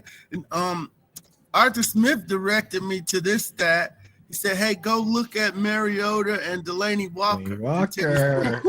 Yes, I did that in 15 to 18, and that was a 1,000-yard season, 3 Pro Bowls for Delaney Walker. So guess who's getting the ball a lot? Kyle Pitts. Number 8. I'm a big tight end guy. Like that's what I specialize in. And Delaney Walker is the shining example of a guy who 7 years he was back up to Vernon Davis, and he finally got a chance. 5 years in a row, 3 years in a row as a top 5 tight end. So, and with this coach, with this quarterback, we got a question in the chat actually. Speaking of specialists, Jordan Loop, who specializes, he does fantasy with individual defensive players, and he was wondering if you could potentially shed some light on what is going on with Deion Jones. Oh, Deion, shoulder surgery. He pulled himself out of a game last year, missed a game. Went to coach on Friday. The shoulder was just, became too much to play with. Started out the season, then had off-season surgery to fix it. Didn't want to make any excuses for his play last year, but he was running around trying to protect the shoulder. And so they had the surgery. They got him back. He didn't look 100%, so they put him on IR and gave his job to Michael Walker. So he's gonna, when he gets back, he's got to come back and take his job over, or play in a third down situation where he's covering running backs and tight ends. Because in that format, I mean, historically he's been a workhorse, a 100 tackle every year guy, right? Deion Jones is dialed in from that, so. So you talked about career interceptions. Oh yeah, that too. So Yeah. you talked a little bit about Multiple this team's overall trajectory. How would you describe the philosophy of the team going into this year? Is this a rebuild philosophy, or how is the team looking at their current personnel and the path they're going to take going forward? Yeah, they're rebuilding and hoping to get lucky on some things. We called it under construction in our preview section because, they're rebuilding from the, bottom up here. When you let go of the quarterback and take a $63.4 million dead salary cap hit, you're pretty much playing with a hand behind your back this year. So, what they're hoping to do, their best case scenario is, hey, they salvage Marcus Mariota like Tennessee did with Ryan Tannehill. I mean, granted, he had King Henry to lean on. There's no such person here for Mariota. So, they like to salvage him and develop their young talent. If they can't salvage Mariota, then they're going to be at the bottom of the league and back in the quarterback derby next year. So that's number one priority, is salvaging Mariota, behind a questionable line and a questionable weapon. So the outlook's not very great. and then, develop some players on the defensive side of the ball. Michael Walker, Tyquan Graham, you got Grady Jarrett, AJ Terrell, D. Offer, the kid Our from guys. the football league. So, they're trying to teach and develop this year and not get their heads beat in for 17 games. Man, I end up being a Falcons fan just because I feel like there's so many Clemson players that play on the Falcons, and I'm a huge Clemson guy. But you just named Grady Jarrett, AJ Terrell. Like, I love watching those guys. Both those guys, love them. Tear it up out there, especially Terrell last season. Like, I feel like he was surprised where he went in the draft. Like, some people were like, I didn't think he should go that high, but he proved the Falcons right. He went out there and he showed them, like, no, that was the right pick. Like, I was the guy at that spot for you guys. Yeah, no doubt. Or CJ Henderson is on the second team already. There you go. Man.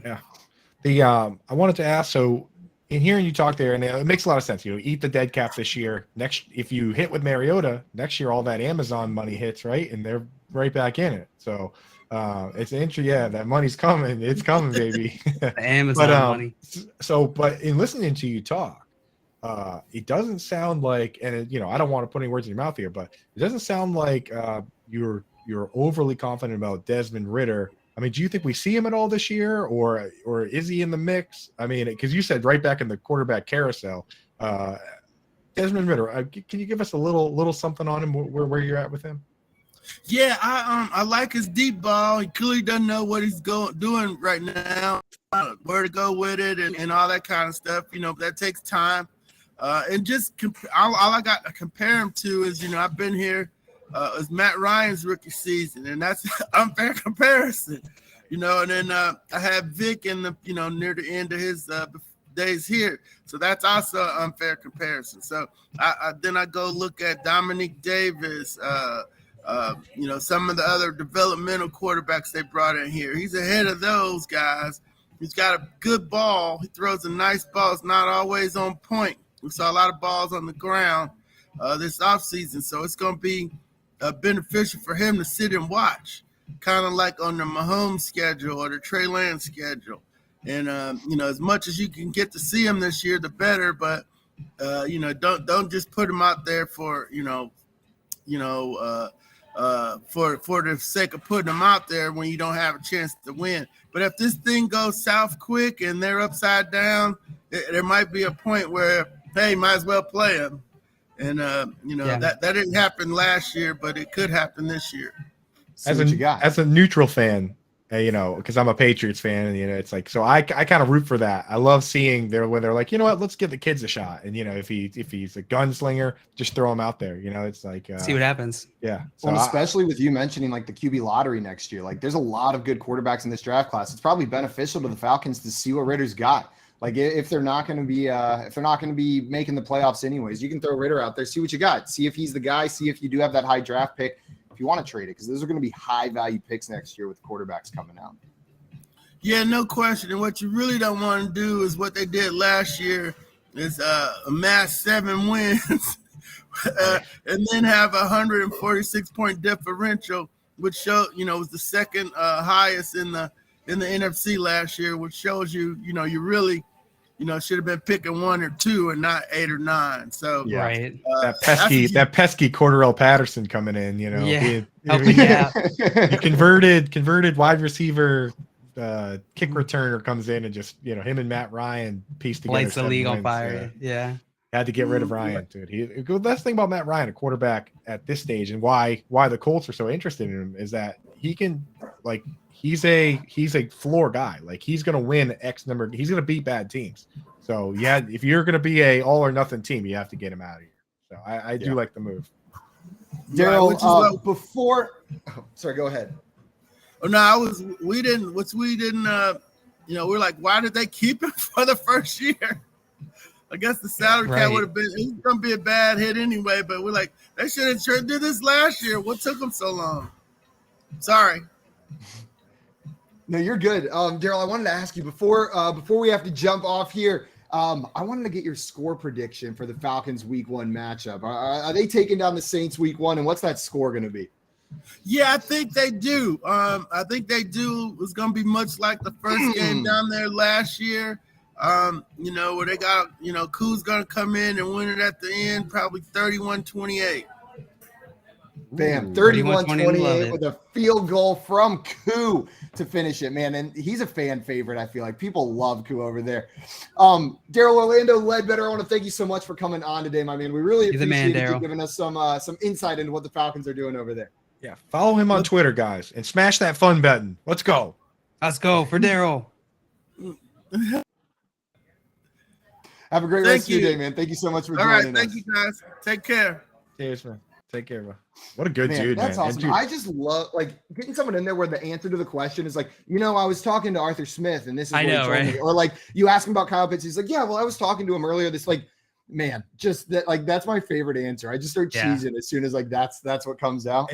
And so good to have a guy that's truly connected to the team and willing to come in and pour some cold water on some of these situations where we get too carried. We're not connected to it. So we look at it. We're like, oh, I'll just go for the upside. And he comes in, he's like, Desmond Ritter's not ready. And he's like, Tyler Algier's probably third on the depth chart. Like, these are things that you need to, Brian Edwards is not going to, it's like, these are the things that we need to hear as fantasy gamers. Listen to them. It's too easy to get lost on the hype from, somebody who I'm up here in Boston and I'm just looking at the depth chart and looking at, college tape. And I'm like, yeah, why not this guy? And you're he not comes talking in, to he's Arthur like, Smith. Yeah, right. Exactly. I've not had many conversations with Arthur Smith. I've been reaching out to him. Arthur, if you're watching this, give me a buzz. Yeah, I have had one conversation with not with Arthur Smith. Who's the owner of the Falcons? With Arthur Blanks. It's a different Arthur. Arthur Blank. Like evil. He looks like evil Walt Disney, dude. He does. He does. He was very nice whenever I met him. I was like 10 years old and met him at a Atlanta Hawks game. And he was super nice and friendly. And I had no idea who he was until someone told me. But pretty nice, dude. We're going to be playing some poll perception very shortly. If you want to get in the game, if you want to play with us, make sure you have the Better Sports Network app downloaded. Register, and it is one button to call in. We're going to be playing some poll perception, and then we're going to be talking some hot takes and calling BS on each other. So if you want to call BS on one of us as well, you got to make sure you can call in as well. And we'll be giving away an NFL signed jersey at some point coming up as well here on Better Sports Network. Follow your fantasy team while you buy, sell, and trade collectibles in real time, only on Better Sports Network. If you are better of the NFL like I am, the Detroit Lions were money last season. They were the best team against the spread in the league. Another home dog. Philadelphia Eagles come on the road as 4-point road favorites. And Joe, my thing is, people are falling in love with the Lions this offseason because of Hard Knocks, because of Dan Campbell. Everybody is talking about and loves. They have a soft spot in their heart for the Detroit Lions. And I get it. I do too. But the bottom line of the matter is this. They're still losing football games. So when I look at this game between the Eagles and the Lions, I think the public, right now, we're still seeing most of the money backing the Philadelphia Eagles. I think the public is going to come in and drive this number down. But I love this spot for the Philadelphia Eagles. Do you really think that the money's going to come down on the Lions? Because CP, I think there is a lot of juice, especially after the Gardner-Johnson trade. I feel like there's a lot of juice about the Eagles being kind of the hot team out there, I don't know. Are you sure? What makes you think that? Just curiously, I know the Hard Knocks factor is always a factor. And believe me, I love what Dan Campbell's doing there too. But I don't know, man. It kind of feels like the Eagles are kind of a hot team. I think you look at the people that have bet these games already are the smart money, the wise guys, the sharp money. They're in on the Eagles. I think as we get to next weekend, and I think the public bettor is going to look at the Lions catching 4 points at home. And then you know what the public bettor is going to think? One of these road favorites are going to lose. And I think they're going to point to the Eagles. I understand the Eagles are getting a lot of love, but I think the more advanced bettor and fan is going after the Eagle. I think the public comes in heavy on the Detroit Lions. But like I said, I think this is a beautiful spot. This is a smash spot, in my opinion, for the Philadelphia Eagles. If the public kind of views it as like there's going to be a letdown spot or something. You had the great offseason, but I'm not sure Jalen Hurts is the guy, all that stuff. Yeah, I can understand that and where you're coming from there. The one thing about this line is like Eagles are 4-point favorites. After they beat them by like 40 last year. Oh man, They smoked them last year. That's always the kind of line that scares the hell out of me, quite frankly, CP. This is the type of game where the Eagles will show up. This is the Eagles' wheelhouse, particularly from last season, beating up on a team that they are better than. And one thing, no matter how much you love the Lions and that offense and Dan Campbell and Hard Knocks, that defense stinks.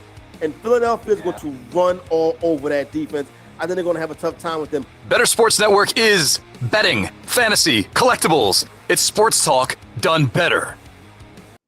We are back, everybody, here on the Front Yard Fantasy Morning Show on Better Sports Network. And Coop put a hat on, I think. And there's someone with him in that picture. Coop, you look wildly handsome right now. Just really handsome. Is that your go-to outfit? Oh, I was muted. I bet you he's muted too. Everybody's muted except for me. We're just staring at or a he's just beautiful picture of staring Coop at in a Coop. hat. Yeah. This is my saloon outfit. Is this swimming outfit? No, that's my saloon outfit. Me and the lady Oh, down so- here. You know, during the break, we kind of transported down to Kansas City, Missouri. Yeah. And for anyone out there, today's giveaway, you can pick the autographed jersey, or you can pick this beautiful pick of old babyface Coop here. Old from babyface Coop. from the West, Babyface Coop. Missouri. from So, Missouri. guys, when it is time for the giveaway, you can pick between the jersey, the NFL signed jersey, or Coop's picture. And that time is right now. We are giving away an NFL signed jersey of a former or current legendary NFL player. So if you want to win it, it's super easy. Hit that call in button. That's all you have to do. It is one button tap on the Better Sports Network app. Start pressing it. And whenever we have a winner, we'll pull you up on air. We'll reveal what jersey you have won. And man, I love this. This is maybe my favorite part of the show every single day. It's so fun. By the way, I see some questions in our chat, our YouTube chat. Yeah, we're gonna hit those these while we're waiting. Okay, we can. I was gonna say we can hit them right after the giveaway too. Just want to make sure that you knew we're gonna get to them. Let's hit them quick, and while Let's we, hit one while we real let quick. the callers load up here. We've got Rashad Penny or AJ Dillon week 1. So we've got Rashad Penny or AJ Dillon week 1. Who are you guys starting? It looks like their other backs are ETN, James Cook, Damian Harris, and James Robinson, but I'm assuming they're already starting ETN. For me, it's Seahawks are playing. The Why can't I Broncos. find it? The Are they Broncos. Broncos? But they're in Wow, I Seattle. cannot read Seattle They're in here. six and a half point dogs. And I- because it's Monday, and so it's down there. Okay, Monday Night Football. And who's the other one? AJ AJ Dillon, and they're It was playing the Green Bay, Vikings. right? Yeah, they're Yep. playing at the Vikings, 425. Give me AJ Dillon. Yeah, I'm I going mean- Dillon as well. It really depends on, like, it's probably a little too early to do this, but it's like a floor versus ceiling play, right? Like Rashad Penny has the higher ceiling than AJ Dillon, because if the Packers, there's no reason for the Packers to give one running back 30 carries. You know what I mean? That's what happens with these backfields. Is if you're winning, you're not going to give one guy 25 and the other guy 5. It's going to be like 15 for one, 15 for the other. So the ceiling is hurt there. That said, the floor for Rashad Penny is pretty low. This dude has never surpassed 10 receptions in a season. He's been in the league for 4 years. Since he's been in the league, there's been over 300 running backs that have had more than 10 catches in the season. Rashad Penny's not one of them. So Not one of them. the floor is low. But if you look at the end of the season for Rashad Penny last year, he was rattling off like 150-yard games. It was crazy. So I would kind of look at your matchup, decide if you need that extra juice. If you think you're an underdog that bad, throw Penny in there. But the safe and smart play is probably AJ Dillon. I love it. We have a winner for our contest. We're going to bring them up right now. Work and Grind has been hanging out in the chat all morning, and they are going to be the winner of our signed NFL jersey on this Sounds like Tuesday. Urban Meyer's personal mantra. Work and grind. Work and Work Grind. and grind. We got you on air, Work and Grind. Can you hear us? I can hear you, and please never describe me as anything like Urban Meyer. I make no promises. Fair. Do you want us to call you Work and Grind, or you have a name we can call you instead? You can call me Hal. Hal, that's Hal. perfect. Oh God, Hal is my Mr. favorite Work and Grind TV to you. character of all You time. can call me Hal. Right? Hell yeah. Hell yeah. Let's Hell go. yeah. Well, Hal, congratulations on winning the jersey today. We are about to find out what player it is. If we can get that box reveal up here and see which NFL jersey you have won. Come on, Keith. Get that box up. Get it up there. Get that graphic. Get in the up. game. Auto Auto game. Yeah. Let's go.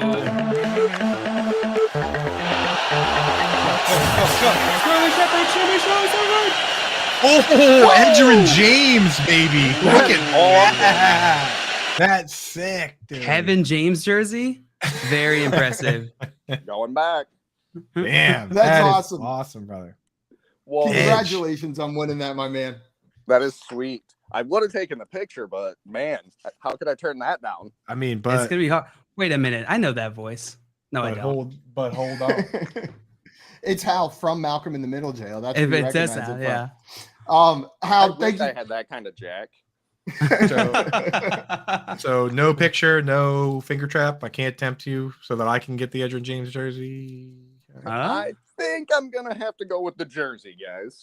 Ah, he's keeping the jersey. Not Well, again. Congratulations on winning that jersey, my man, Hal. Appreciate Thanks, you calling guys. in and I'm hanging out super with us pumped. this morning.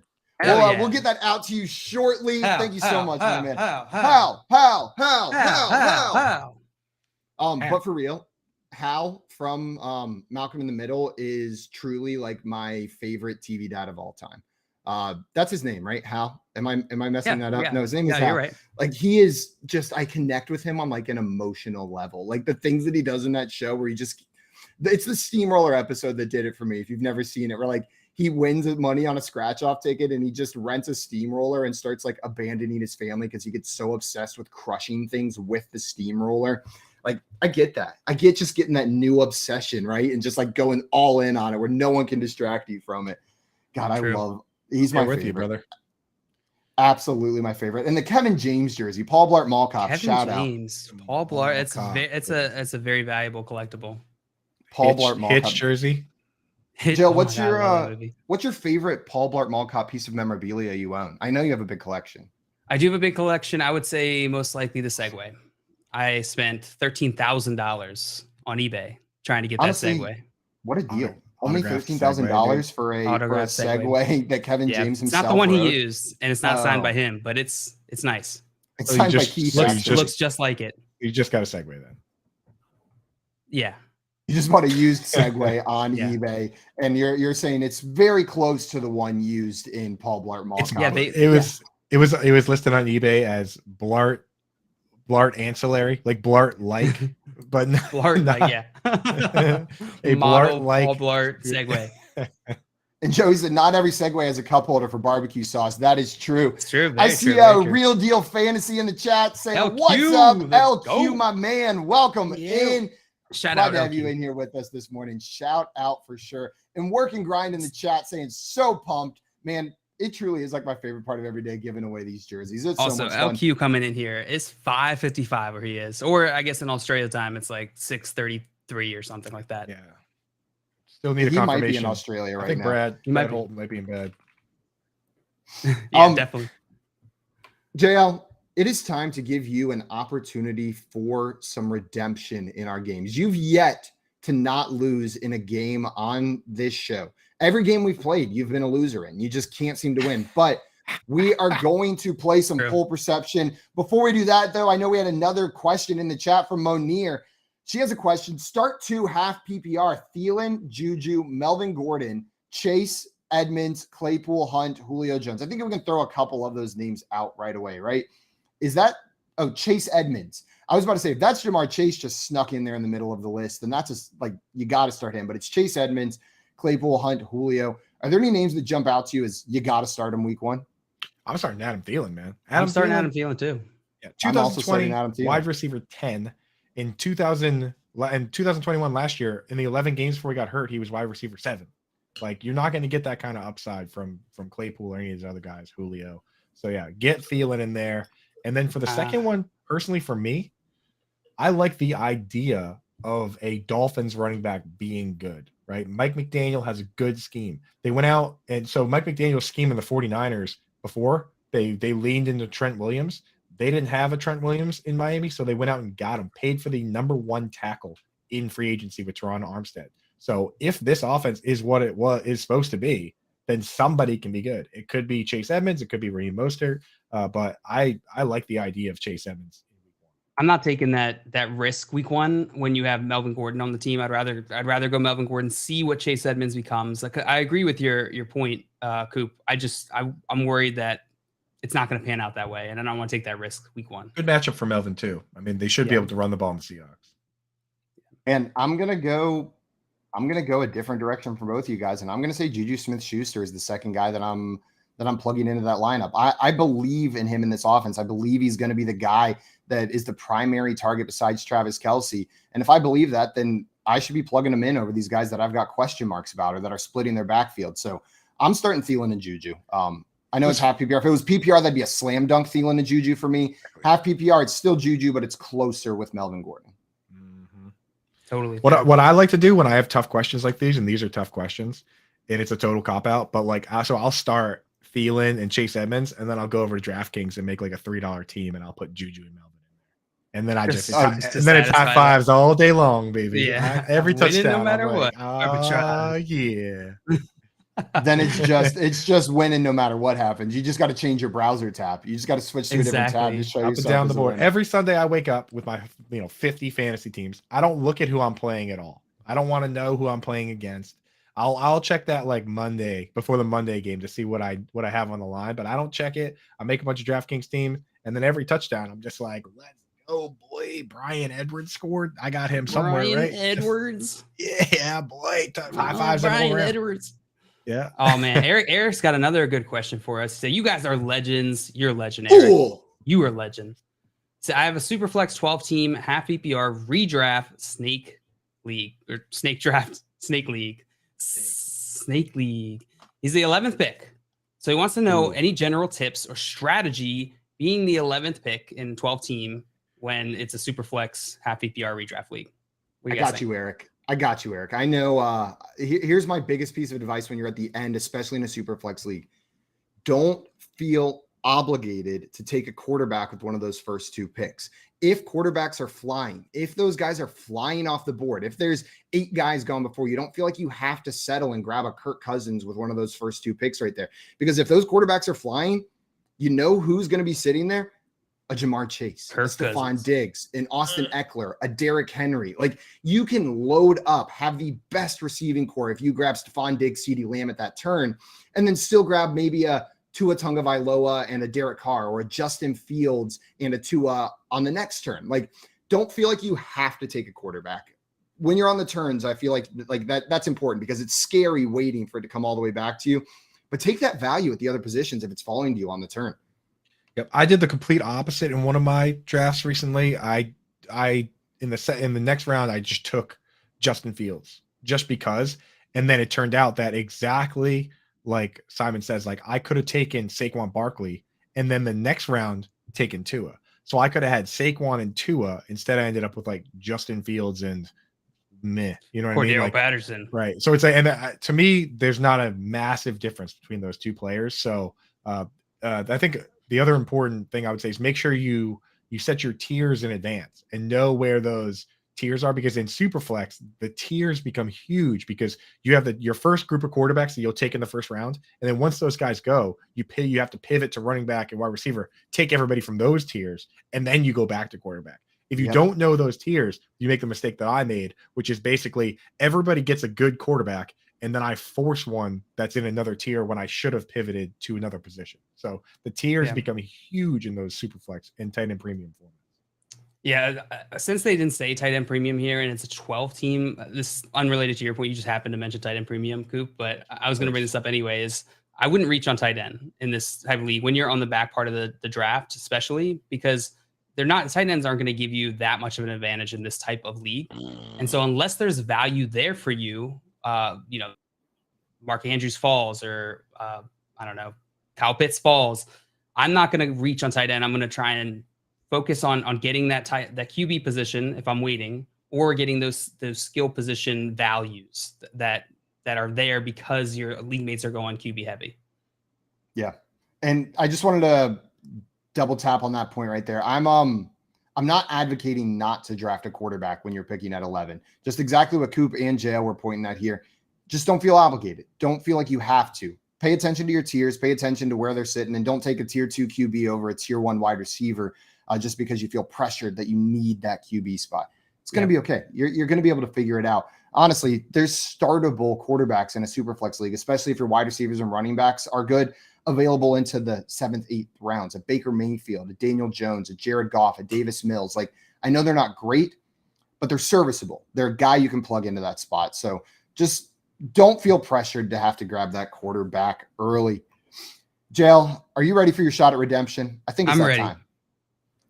I think it's that time. JL, since you are our perennial loser here, I'm going to let you decide whether you want to go first or second in our game of poll perception today. I want to go first. JL's going to be going first. Coop, you are going to be going second.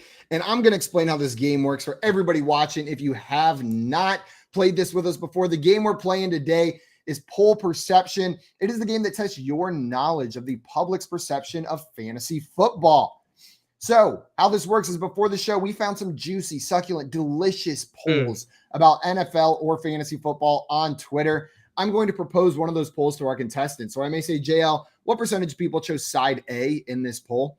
You'll give 30%. Me a percent, 30%. Coop, your job is then going to be telling me whether the actual percentage of people that chose side A in that poll is over or under JL's guess. Over. So you're going to guess the over under. Coop's going over. Coop, if you get that right, you're going to get 2 points. JL, the closer you are to the actual number, the more points you're going to get. A max of 10 if you are within exactly right. If you're within 0, you get 10 points. If you are more than 15 percentage points away, though, you're going to get 0 points, and it will scale up in between there. We'll do 2 rounds today, I believe, and whoever's got the most points at the end of the second round will be our champion. JL, you ready for your first poll? I'm ready. Let's do it. Joe, your poll comes from someone you may recognize their name. Okay. We've got a poll from Daryl Orlando Ledbetter as our first poll. I do recognize that name. You recognize that name? We were hanging out with him just a minute ago. He wants to know, how many games will the Atlanta Falcons win this season? Side A is 1 through 4. Side B is 5 through 7. Side C is 8 through 10. And side D is 11 plus. So we've got 1 through 4, 5 to 7, 8 to 10, and 11 plus. What percentage of people said 1 to 4?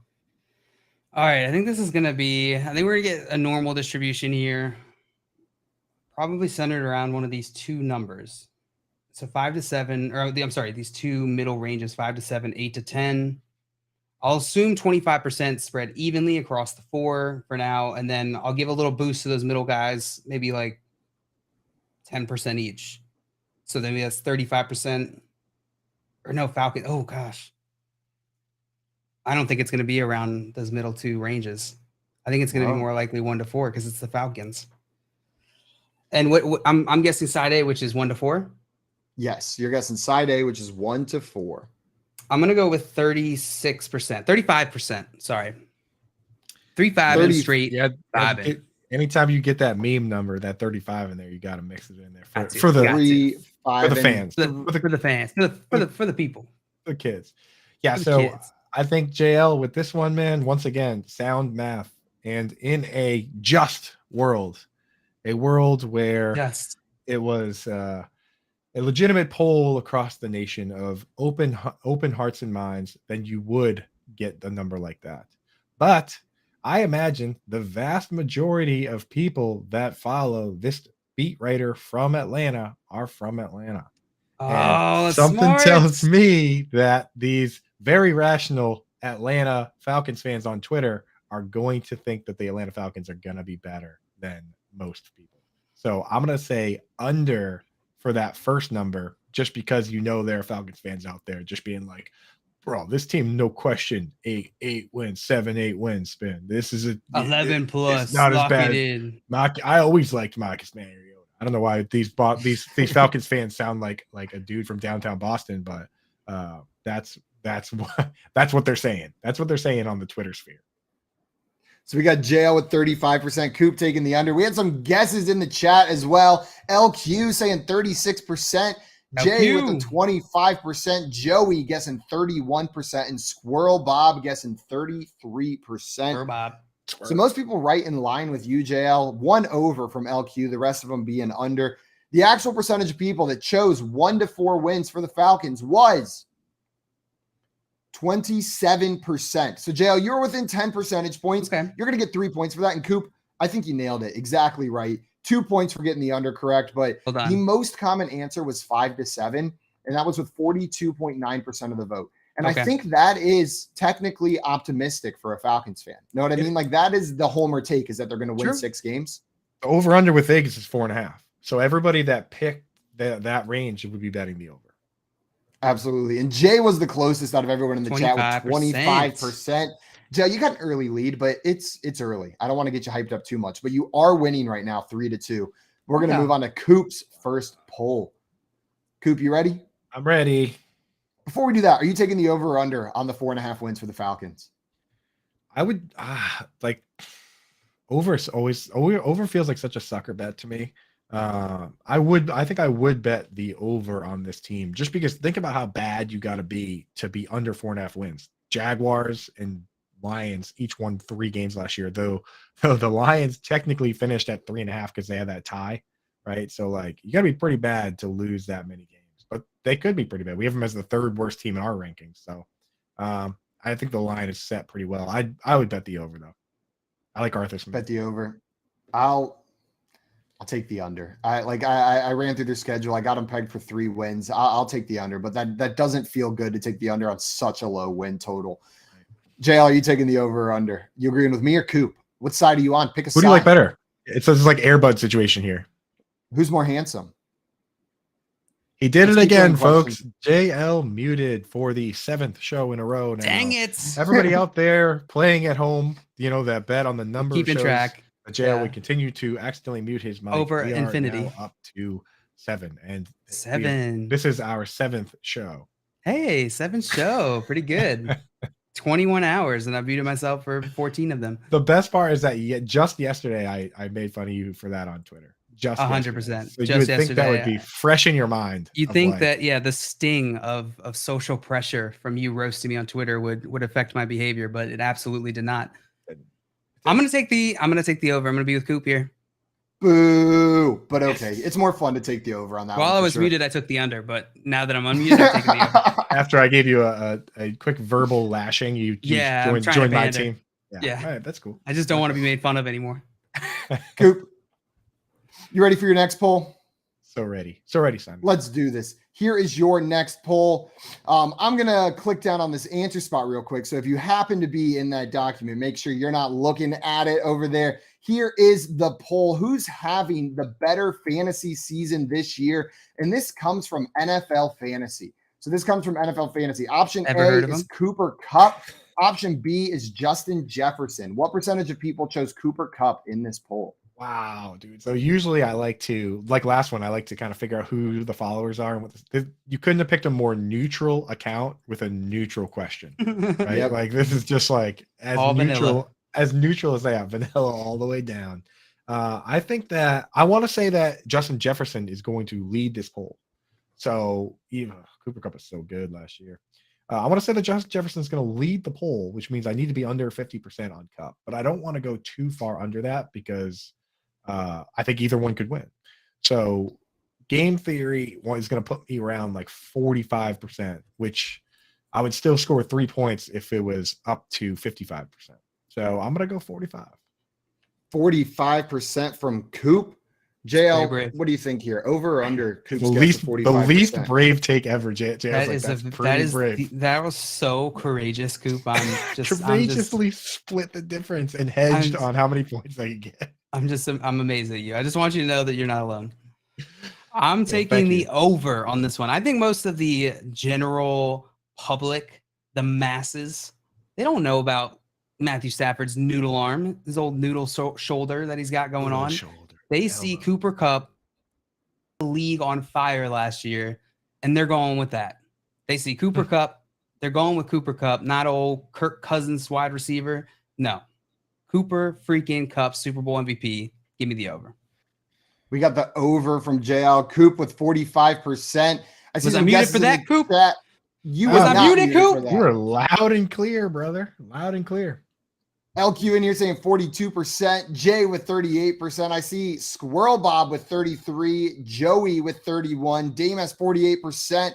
Fantasy Nav, Eric saying 52% and Joey with 53. Squirrel Bob saying 57. Well, the actual percentage of people that chose Cooper Kupp in this poll was, Coop, your math was perfectly wrong. It was 29%, meaning you are 16 percentage points away, which means you are not going to get any points for this. Nobody's scoring points here. JL got super smoked though with his logic, which is even funnier. I'm sorry. Yeah, people like Justin Jefferson, huh, dude? They love it's the Matthew Stafford elbow effect. It is it's not doing them any favors. Dude. Coming up next, sorry, we have a guest joining us, Kostaki Economopoulos, and I messed it up first time as soon as he's listening. I know Producer Keith just there. won $10, dude. He just won $10. No $10. chance Simon gets this right, dude. There you go. Good job, producer Keith. Everything coming up Keith on Labor Day week. Keith's Everything rich coming Labor up Day Keith. week. Let's see.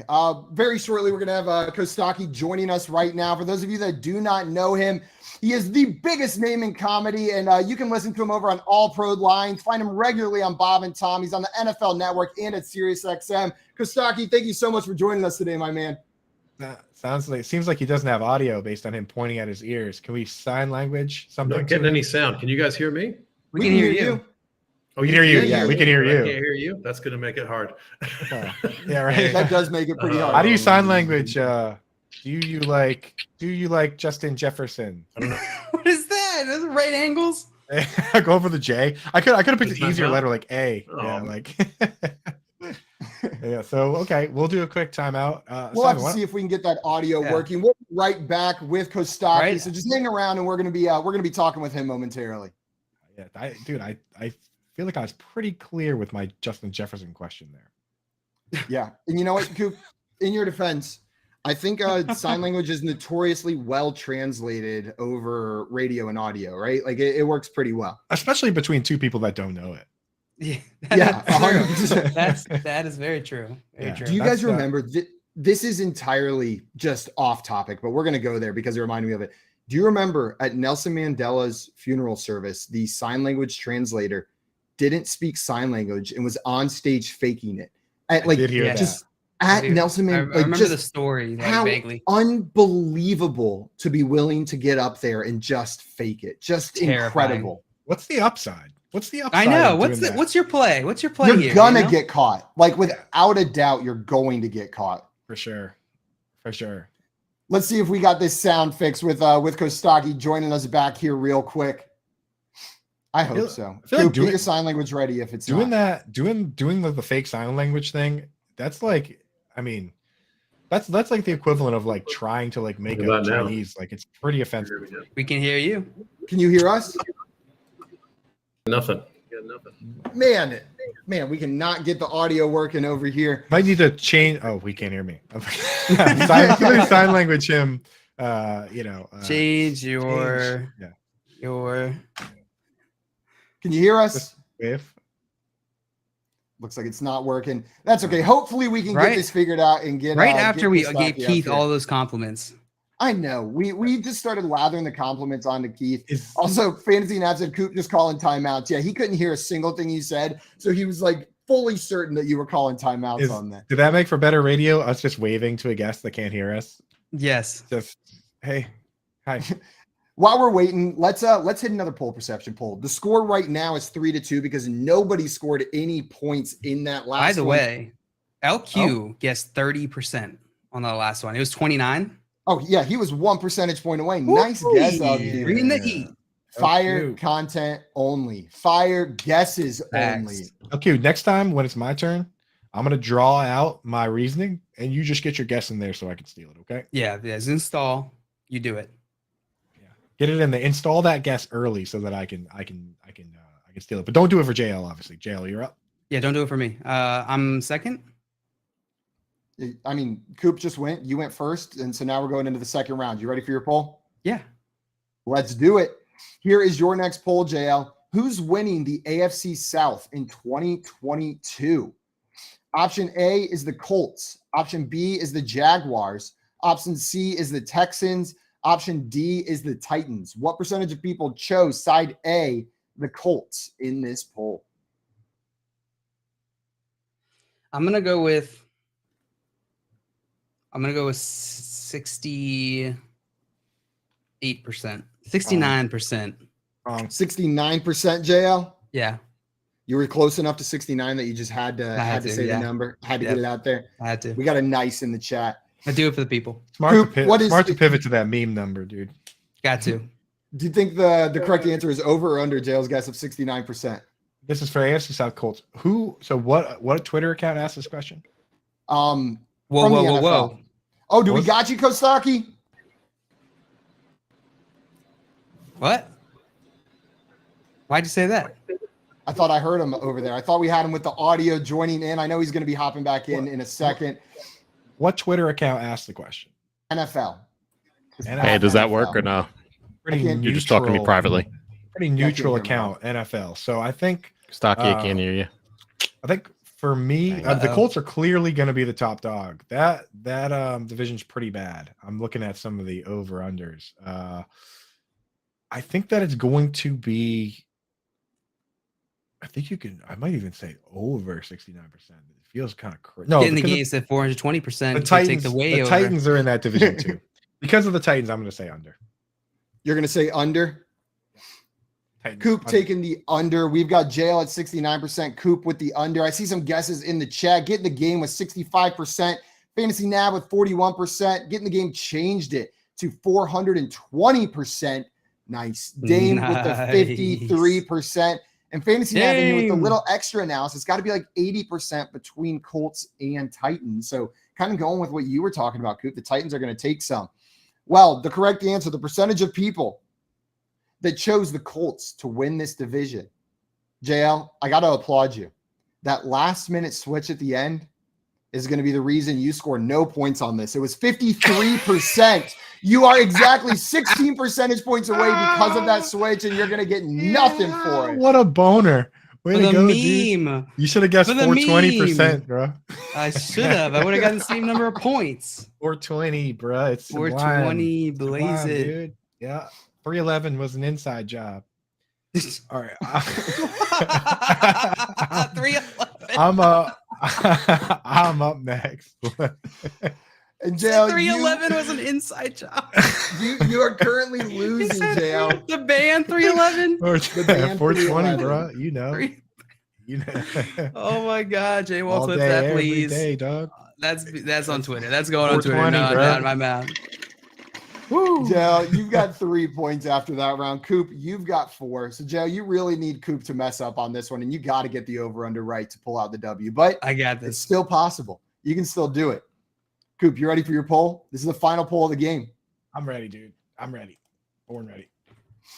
Here we go. Coop, your poll is, which fantasy running back is most likely to break out this season? Oh, you need the options. Don't you? I'm going to get smoked on this one, dude. I knew it was going to be rigged for JL in some way, but that's There's no options. Go. Okay. Fill in the blank. This is from NFL Fantasy as well. And you know what? I lied. We are going to do a final round after this. But Coop, this is your last poll before the final round. Side A is Javonte Williams. Side B is Damian Pierce. Side C is Travis Etienne Jr. Side D is Breece Hall. What percentage of people said Javonte Williams? Dude, Can you it's give us options one more got to time? be a big percentage. But this, Yeah, I can this give it to you one poll more is time, just- JL. Javonte Williams, A, Damian Pierce, Travis Etienne, and Breece Hall. Javonte Williams is the side I want you to guess. Sorry, Coop. Keep going. What a ridiculous poll. It's just a, Coop's completely lost. He's for just- do you words. know He's just when? shaking And his when, head, when was about this to say asked? something. When was this asked? Because if this was asked like within the last couple of days, everyone's just picking whoever they drafted in fantasy, which is great, right? For Twitter. Hey, fans, LQ dude. said 100%. I kind of do. LQ. Oh, he's so smart. He's got such cool shirts. Yes, with the What are you loudest of thinking, Coop? shirts. It's got to be Javonte as the lead. He's just better than those other guys. But I'll go. Fine. I will go. I think Wrong. I think at least 53% of people would say Javonte Williams, maybe higher, but 53% would say Javonte Williams. I wish the other backs were worse. But that's my pick. 53. Javante. 53% from Coop. JL, are you taking the over or under on Coop's guess at 53% here? What's the wording on the quiz? What is the question that's being asked? Which fantasy RB is most likely to break out this season? And just for all the context, most likely is hyphenated for some reason. So I don't know if that changes your answer, but most likely is hyphenated in this poll. Changes my opinion of the polar, but that's about it. Yeah, 53%. Get your hyphen game on. Yeah, what do you to win? 53% is a pretty good guess. I'm going to take the under. I think more people are going to be distracted by these other names in this poll. They're going to click on it, and they're not going to think about ADP. They're not going to think about where am I drafting these guys in relation to each other. Give me the under. Coop with 53%. Jail with the under. I see LQ in the chat. Changed his answer to 50%. Joey with 31. Dame's got 37. And getting the game has taken the under on your guess of 53%. Well, the actual percentage of people that chose Javonte Williams in this poll over the other three options was 41%. So, Coop, you're within 15, which is going to give you points. 1 point, bringing you up to 5. JL, you correctly picked the under, going to give you 2 points, also bringing you to 5, meaning it is all going to come down to this last poll. And this one's going to be a showdown at the OK Corral. At the OK Corral. Pew, pew. Oh, my God, pew, JL. pew. Perfectly in sync. Just beautifully in sync right there, Jay. I almost didn't even hear your voice because we were just talking at the same time. We were one. We were one for a moment. I felt like I felt that you had to pee right now whenever we said that together at the same time. And then it disappeared. The moment that Dame Overlord picked a number that was below my number, I knew it was under. Because Dame Overlord. Dame Overlord. Overboard. So accurate. Lord Dame. Dame Overboard, the poll perception overlord, is the best poll perception player I've ever. As somebody who loses in poll perception consistently, Dame Overboard is like the Dame the Overlord. May Dame Overlord bless you and your family going forward. Change that. Yeah. Overlord has all now praise to the Overlord. Dame. Yeah. Eric in the chat says Overlord has supplanted. Supplanted? Yes. Overboard. You've been supplanted. Welcome to the club. It's not a bad thing to get supplanted, though. This last poll, I'm going to ask something a little different of you guys here. Instead of one of you guessing and the other person going over under, I want to guess from both of you guys. Whoever's closer is going to get 5 points and the win in this game. So this is like a sudden death poll right here with it being tied. Do you guys have pen and paper handy by any chance? Yep. Okay, so I am going to. Oh, what fountain pen do you have there, Coop? The one that you recommended that I get, the TWSBI Echo. Yeah, it's pretty. The 34687 Aaliyah. Pretty good at getting my hands covered in ink and ripping holes in my paper because I write like a Neanderthal, dude. You have to be like a delicate angel. I need like a roll ball pen or some sort of like roll ball. I need to be using crayons over here because I'm grabbing them like this and stuff. So, Coop, when I got into pens, I spent an unnecessary amount of time learning cursive over the next 3 months. Like just because I was like, well, not well. Like I could write cursive, but it looked like a third grader that just learned how to write cursive. Now it looks like a fifth grader who's learned cursive for 2 years after all that practice. We're trying to look cool on the show, and Simon comes out like, yeah, when I got really into pens. When I was really getting into pens. When I was getting deep into pens. I carried this pen case around campus with me, full of my special pens. Keith, all of my last couple of years. Cut off the pen talk. Cut him off before he could say any more about. Ruin my rep too. I was friends with you. Please tell me you have a pocket. Please tell me you have a pocket protector. I have an MIT pocket protector that my dad gave me as a gift one time. MIT, like it went to college. Shut it down. It's college educated, yeah. Shut it. We're getting canceled. We are. For the MIT pocket protector, yeah, that's what we're getting canceled for. So, dude. People are sitting there like, I can't believe I took fantasy advice from these guys. Yeah. they like pens. Bunch of weirdos. Name your 2 biggest hobbies. Fantasy football and pens. Fountain pens. And flashlights for Coop. Flashlights flashlights are sick. First and foremost, flashlights are nothing like pens, bro. Flashlights. Yeah, get out of here. Not even in the same category. I'm loving this flashlight pen talk, but we got one more poll to get to. This is going to determine the champion of our game. Here is your last poll. Which Packers wide receiver do you prefer in a dynasty league? Side A, Allen Lazard. Side B, Christian Watson. Side C, Romeo Doubs. What percentage of people chose Allen Lazard in this poll? So I need both of you guys to come up with an answer. I'm going to give you about 15 seconds to decide what you want to answer for that one. Don't even need it. Locked also, in. Let's shout go. out Mom. I see her in the YouTube chat. Hi, Mom. Good Mama morning. Grunewald. Good morning. She loves the pen talk. That's what she tunes in for. And Mr. Scamper says, I woke up for this. Yeah, yes, you And did. you're happy Good morning, about it. Scampers. Good morning. Great choice. Enjoy your cat nap. I hope so. Coop, you got your answer ready? It looks like Hope you have JL's one of ready those to cat go. hotels.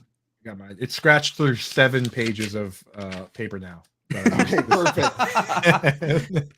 Coop's notebook is just like the It's Grand just- Canyon. Yeah. Let's see those answers. 48%. Can you see mine? It's 31. I cannot. 31% is what I said. Coop said Ooh. 31%. JL said 48%. Joey said got a 100% game. Allen Lazard. Craig said 22%. Scampers is saying 66. Dame is saying 29. The question was, which Packers wide receiver do you prefer in a dynasty league? Allen Lazard was A. Christian Watson was B. Romeo Doubs was C. And the percentage of people that chose Allen Lazard was going to be a miracle. Is JL going to pull out the victory? It was 22%. No, he's not. Coop is our winner. Coop, you pulled it out. JL, your streak continues. I'm gonna give you a minute to recover, JL. You're gonna have a second to recover real quick. Oh, I got shot at the saloon. Shot Yep. at the saloon. Yeah. Quick speech from me. First of all, like to thank me. None of this could have been possible without me. I'd like to thank the chat. Smash that fun button for me. Obviously, smash it for us. Smash it for all of JL's misfortune.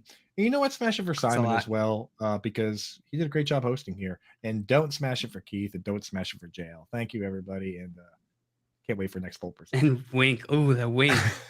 And smash it for the I'm oven Andrew mitt. Cooper, and I I see endorse Grimace this Gang message. in the chat. We got to represent. Smash it for the oven mitt. Smash we've it for got- the pens. Smash it for pens. Smash it for flashlights. We're Smash it gonna for be giving Grimace. some hot takes in a moment and calling BS on each other. If you want to participate in that, if you want to come on and call BS on our hot takes or give your own and see if we call BS on them, make sure you have the Better Sports Network app downloaded. It's one button to press, just that call in button. Call in and give us your hot takes in a moment. And follow your fantasy team while you buy, sell, and trade collectibles in real time. Only on Better Sports Network. If you are better of the NFL like I am, the Detroit Lions were money last season. They were the best team against the spread in the league. Another home dog. Philadelphia Eagles come on the road as 4-point road favorites. And Joe, my thing is, people are falling in love with the Lions this offseason because of Hard Knocks, Well, yeah. because of Dan Campbell. Everybody is talking about and loves. They have a soft spot in their heart for the Detroit Lions. And I get it. I do too. But the bottom line of the matter is this. They're still losing football games. So when I look at this game between the Eagles and the Lions, I think the public, right now, we're still seeing most of the money backing the Philadelphia Eagles. I think the public is going to come in and drive this number down, but I love this spot for the Philadelphia Eagles. Do you really think that the money's going to come down on the Lions? Because CP, I think there is a lot of juice, especially after the Gardner-Johnson trade. I feel like there's a lot of juice about the Eagles being kind of the hot team out there, you know? I don't know. Are you sure? What makes you think that? Just curiously, I know the Hard Knocks factor is always a factor, and believe me, I love what Dan Campbell's doing there too. But I don't know, man. It kind of feels like the Eagles are kind of a hot team. I think you look at the people that have bet these games already are the smart money, the wise guys, the sharp money. They're in on the Eagles. I think as we get to next weekend, and I think the public bettor is going to look at the Lions catching 4 points at home. And then you know what the public bettor is going to think? One of these road favorites are going to lose. And I think they're going to point to the Eagles. I understand the Eagles are getting a lot of love, but I think the more advanced bettor and fan is going after the Eagle. I think the public comes in heavy on the Detroit Lions. But like I said, I think it's a beautiful spot. This is a smash spot, in my opinion, for the Philadelphia Eagles. if the public kind of views it as like there's going to be a letdown spot or something. You had the great offseason, but I'm not sure Jalen Hurts is the guy, you know, all that stuff. Yeah, I can understand that and where you're coming from there. The one thing about this line is like Eagles are 4-point favorites. After they beat them by like 40 last year, oh man. They smoked them last year. That's always the kind of line that scares the hell out of me, quite frankly, CP. This is the type of game where the Eagles will show up. This is the Eagles' wheelhouse, particularly from last season. Beating up on a team that they are better than. And one thing, no matter how much you love the Lions and that offense and Dan Campbell and Hard Knocks, that defense stinks. And Philadelphia is going to run all over that defense. I think they're going to have a tough time with them. Better Sports Network is betting, fantasy, collectibles. It's sports talk done better. Welcome back in, everybody, to the Front Yard Fantasy Morning Show here on Better Sports Network. We are back on. And guys, before we moved on to our BS topic, I wanted to touch a little bit on that poll that we just talked about at the end there. Which wide receiver for the Packers would you prefer in Dynasty? So I told you the Allen Lazard side of that one, but Christian Watson actually won that poll with 43%, Romeo Doubs with 35.6%. So it was very close between the two. Allen Lazard is that clear third in Dynasty. Coop, which of those three players would you be taking in Dynasty? Which Packers wide receiver would it be? I would be taking Doubs, man. I thought that the narrative had shifted this offseason that they like Doubs. He's been crushing in preseason. Watson hasn't played. I'm surprised that Watson was ahead, but I don't know when the poll was done. But if it was a recent poll, that's why I picked such a low number. I figured that people were on the Doubs wagon. The Doubs wagon. And which wagon are you on? Are you on the Doubs wagon? Me? Yeah. I thought you were talking to JL. Yeah, I thought I made it pretty clear that I'm on that Dub wagon. On that Dub wagon. Joe, are you on the Dub wagon, or are you taking one of the other guys? I would probably take Lazard. I mean, the undisclosed injury, that is certainly worrisome. The Christian Watson, I think, is my next guy up. Man, I just in Dynasty, I feel like I couldn't take Allen Lazard in Dynasty over these two guys. He's like a 100-year-old tight end. Allen Lazard. Yeah. Dynasty, I'm definitely taking Christian Watson. Well, that was the question, was Dynasty. So you're not on the Dub wagon then, JL, clearly. I'm not on the Dub wagon. I wouldn't classify myself as on the Dub wagon. You're not even Dub wagon adjacent. I could be Dub wagon adjacent for sure. No, I'm JL, I actually think I'm with you a little bit. I think in Dynasty, I lean Christian Watson a little bit. I'll just follow that draft capital. We've seen these reports time and time again. Dubs definitely could be the guy that steps up here, but Lazard's not even in the conversation for me in Dynasty. Redraft, give me Lazard over both of these guys. Yeah. But Dynasty, it's going to be Watson for me, and then Dubs very closely behind. We did get a report that Christian Watson is trending towards playing in week 1. Does that throw any water on any Dubs drafting you might be doing? Does that change your opinion on whether or not you're taking a late shot on him? Mr. Dubs? Mr. Dubs? Talking to me? Yeah. But you're Mr. Dubs. Oh, sorry, I missed the question because I thought you were talking to JL, and I was on Twitter. Christian Watson's trending towards playing in week 1, Coop. Does that throw any water on your Dubs hype for this season? Just redraft. It doesn't, because Aaron Rodgers is such a timing type player. Like, you look at a lot of those highlights for Devontae Adams, it'll be a drag route, and then there'll be a guy there, and Adams will know to just take it vertical, and Rodgers will be knowing he's going to do that.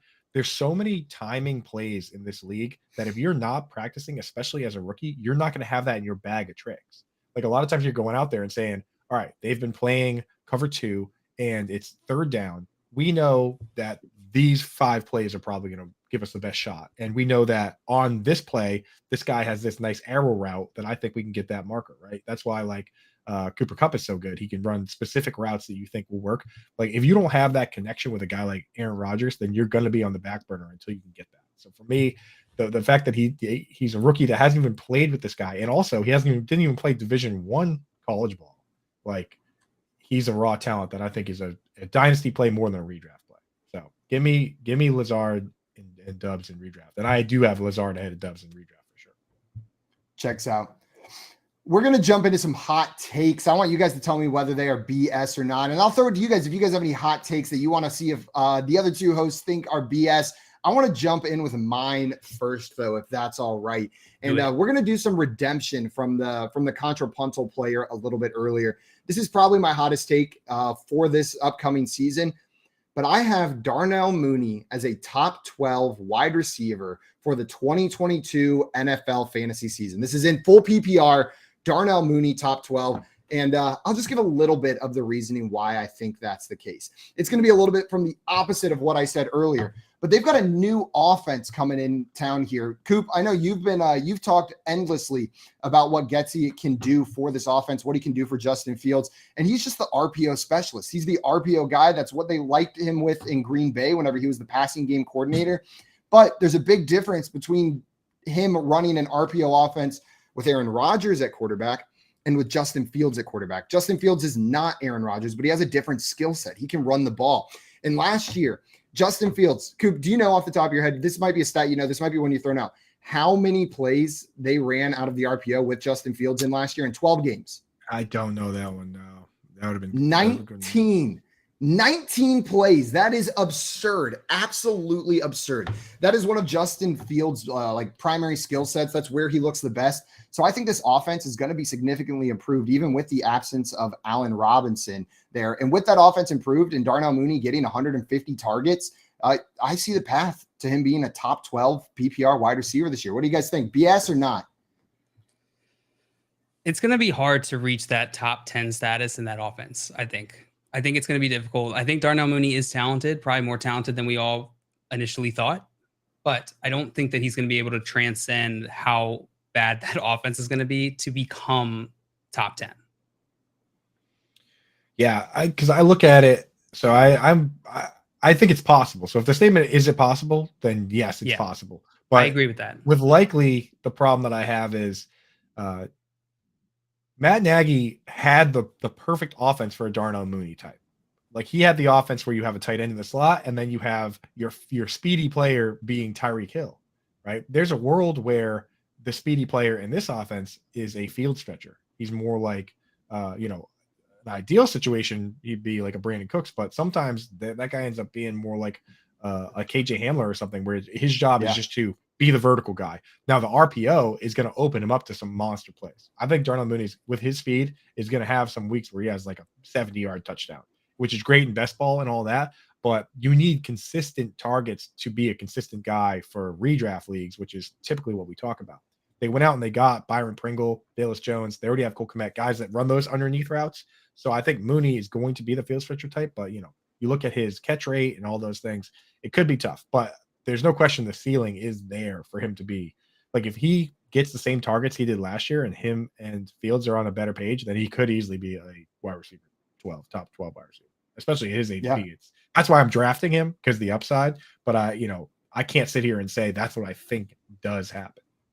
You know what? I'll take it. It's not quite full BS. It's like maybe I don't think it's going to happen, but I see a path to it happening. And that's the whole argument. I think, like Jail, you mentioned the offense. Well, Darnell Mooney with the 140 targets last year was wide receiver 23. If the efficiency goes up, if this offense is even marginally better, he can skyrocket. Know what I mean? Like it was just a terrible offense last year. So that's where the argument lives for me. Coop, you nailed the path for Darnell Mooney. But Jay, I'll call him BS on my hot take. Do one of you guys have a hot take for us? Sure, I can throw one out. So mine's kind of similar to yours, Simon, but it's just a different guy. It's a different guy, and it's a little bit the range is a little different. I think Mike Williams is going to be a top 10 wide receiver this year. Is that hot? Is that hot enough for you? No, I don't think it's even hot. Not hot at all, dude. Like he goes in the top. Take? Where does he go? He goes he's not being drafted. He's like wide receiver 15. Time to give the ADP up. I'll pull it up. Give me 1 second. I bet he goes wide receiver 15, maybe 17 at the latest. And when you draft a guy at wide receiver 15, you're not drafting him because you think he's going to be wide receiver 15. You're drafting him because you think he's going to be top 10. You got to go drafted at wide receiver 16 over the last 2 weeks. On how bold can you push it, Jail? How bold in are you comfortable pushing that and still saying, I truly believe this is going to happen? I truly this is my advice. Then I think he's top 10. I have him at 10 in my rankings. So if that's not hot enough, Coop, I will try to find a hotter take. But if you have him at 10, that means that to me, when I rank a guy 10, that technically means that I think he could be as high as like top 5. No? Sure. Yeah, I believe that. So let me lay out my point here. So let me lay out my reasoning here. Mike Williams is the type of guy we've all been waiting for him to break out. This last season, first 5 games, he was fantastic. fantastic. I'm sure everybody was trying to trade for him or getting trade offers if you were lucky enough to draft him. They started using him differently. His ADOT, his average depth of target, went way down. Where in the past they were using him for these like these deep balls, and they weren't hitting him with a lot of targets. They shifted that strategy, and they started hitting him in the shorter range and more targets, and that was working super well for them. After week 5, Mike Williams gets hurt seemingly, and he still played through it for the rest of the season, but he wasn't the same. They stopped using him in that way. So if they go back to using him that way, which was working for the Chargers, they were winning because of it. And he's on this offense that's just high. His ability to command a high volume of the targets on this amazing offense. Mike Williams' upside is as high as it can get. There is no high. I think he could finish as the wide receiver 1 if he has just the perfect season. I'm not predicting that, but if he has an ideal season, that's in his range of outcomes, which you can't say for a lot of wide receivers. Dude, good job. I'm glad we had to squeeze that out of you like a friggin' sponge. Yeah. But I fully agree. We look at this guy like, Keenan Allen is what he is. Keenan Allen's going to give you 1,000 yards, a little more, right? But he's not going to come out probably and have like a 1,400-yard season. So there's a world where Keenan Allen's worth his 80. You have to. I personally, when it comes to top 2 wide receivers on some of these teams, I think about them almost independently of each other. Like Keenan Allen, his range of outcomes is like here, right? Good. The floor is high. The ceiling's not super high. Mike Williams alongside him, the floor is bad. Well, I guess the floor would be here, but the ceiling's like out here. It's a little bit wider gap. Yeah. I think it's a little like if he stays healthy the way he did at the beginning of the year, like he could easily be the number 1 wide receiver on that team. And if you look at the odds of Justin Herbert to lead the league in passing, it's plus 450. It's like not even worth betting. He's so high. 5,300 yards last year. Yeah, so high up there. The odds of him leading the league in passing are super high. So if that is the case, and Keenan Allen is only 1,000 or so yard guy, then that would need to come from Mike Williams. So I'm fully on board with the upside on that one. That's why I was like kind of pushing you to lean into it, because I think it's there. I think the upside is there. Maybe he might be the deepest player that I'm willing to say has a chance to lead to be the wide receiver 1 in fantasy. Like when I go through the list, there's a few guys on there where I say, it's probably not going to happen for this guy or that guy. I get to I'm like, it probably won't be AJ Brown. And I don't even feel the same way about T. Higgins, but Mike Williams, I think, can be the best wide receiver on his team. So Mike Williams is currently going as the 16th wide receiver off the board over the last 2 weeks, according to NFFC data. Let's do a little name game here, because we're talking about that complete upside that he has. Are you taking DJ Moore or Mike Williams if you're on the clock? Williams. I'm taking I love DJ Moore. I love DJ Moore. But you're taking Mike Williams. The name you mentioned, Coop, T. Higgins or Mike Williams? Williams. Yeah, Mike Williams. T. Higgins more half PPR type player, but yeah, I'm taking Mike Williams. I love the upside there.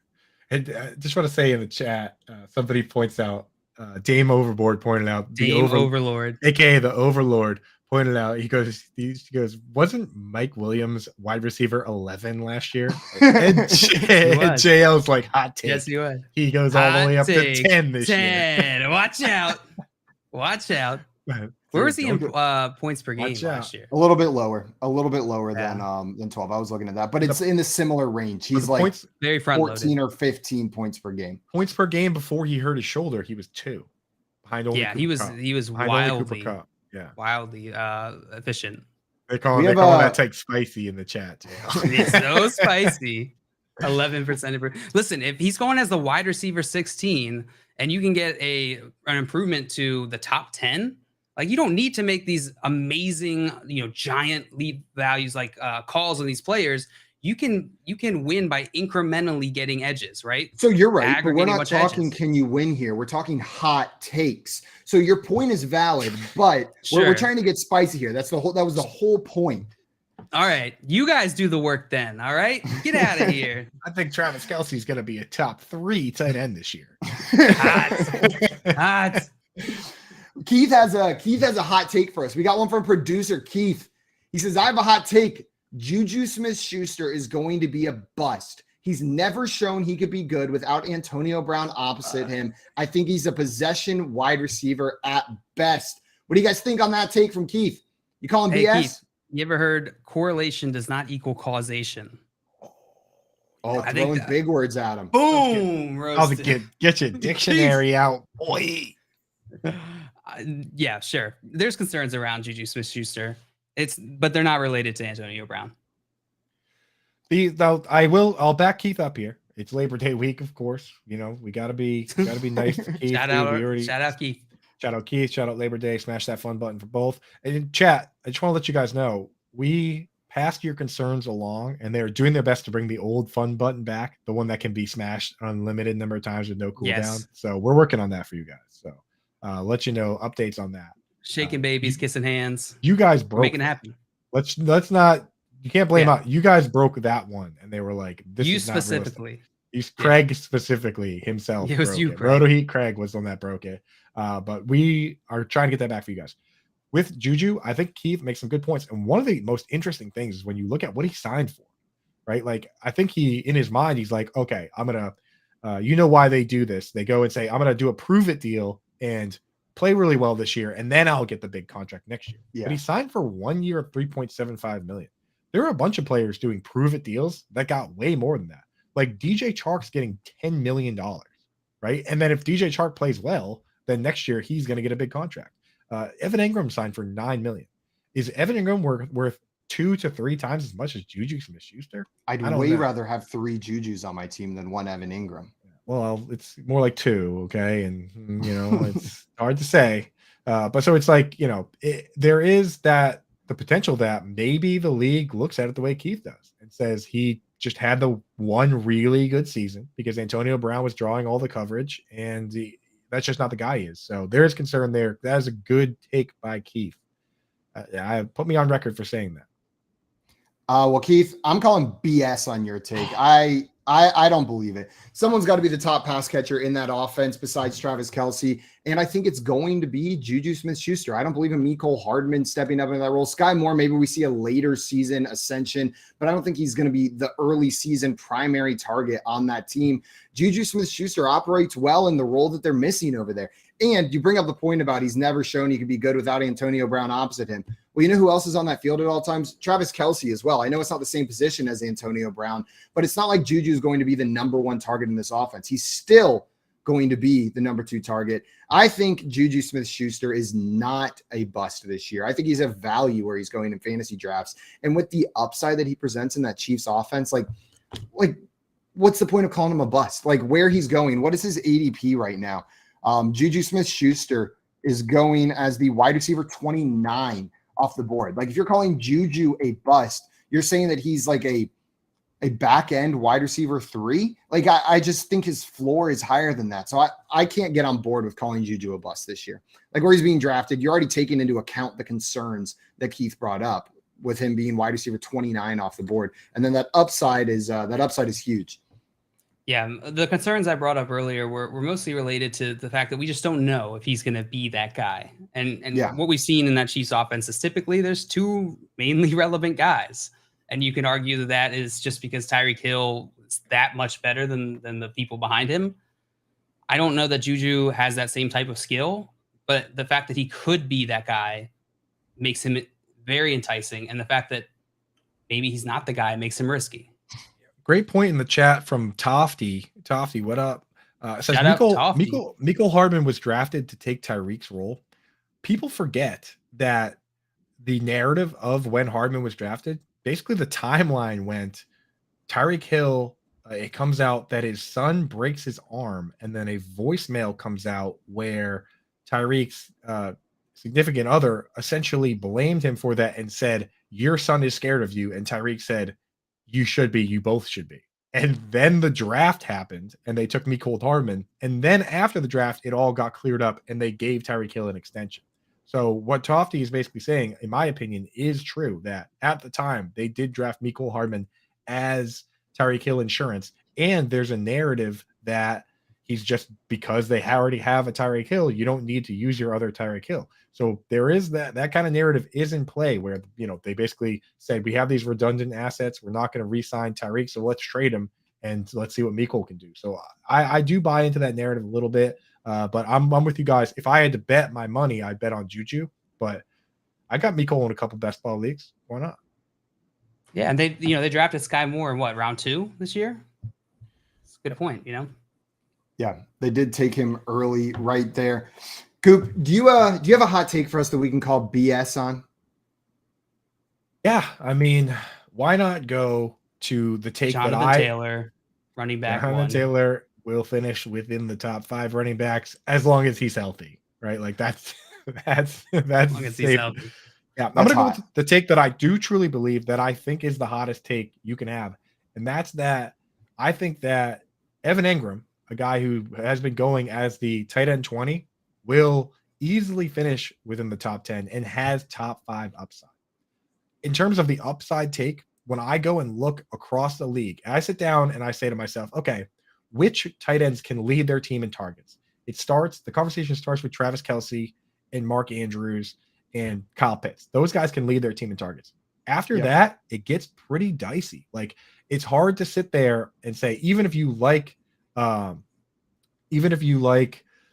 say, Darren Waller to be a good tight end, you're not sitting there saying he's going to get more targets than Devontae Adams. And when you go through that list in the second round, and Njoku has Amari Cooper and Hunter Henry has the guys there.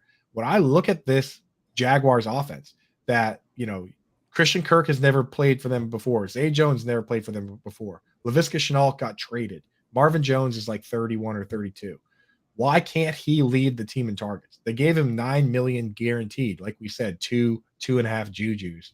Like, this guy 2.5 Jujus. 2 to 2.5 Jujus worth of dough. This guy could be the number 1 target on the team and could easily fall into top 2. And that is what you need to be to have top 5 upside. This guy has been a top 5 tight end before with the shadow of Eli Manning, Peyton Manning's booger picking brother. So there's a very real possibility that Evan Ingram is a monster this year. So I'll go as far as to say that he's a top 10 tight end with top 5 upside that you could draft at like tight end 18. I know, Simon, you have the NFFC ADP available, which to anyone out there, that is the best source of ADP, because you can not only sort it by like last 2 weeks or just yesterday, but you can go back and pull up specific date ranges. The other day, I was just looking at just the first 2 weeks of July, which is kind of cool. You go back and see that nobody took Isaiah Pacheco within the top 150 picks at that time. And then now he almost exclusively goes there. It's kind of cool to go back and see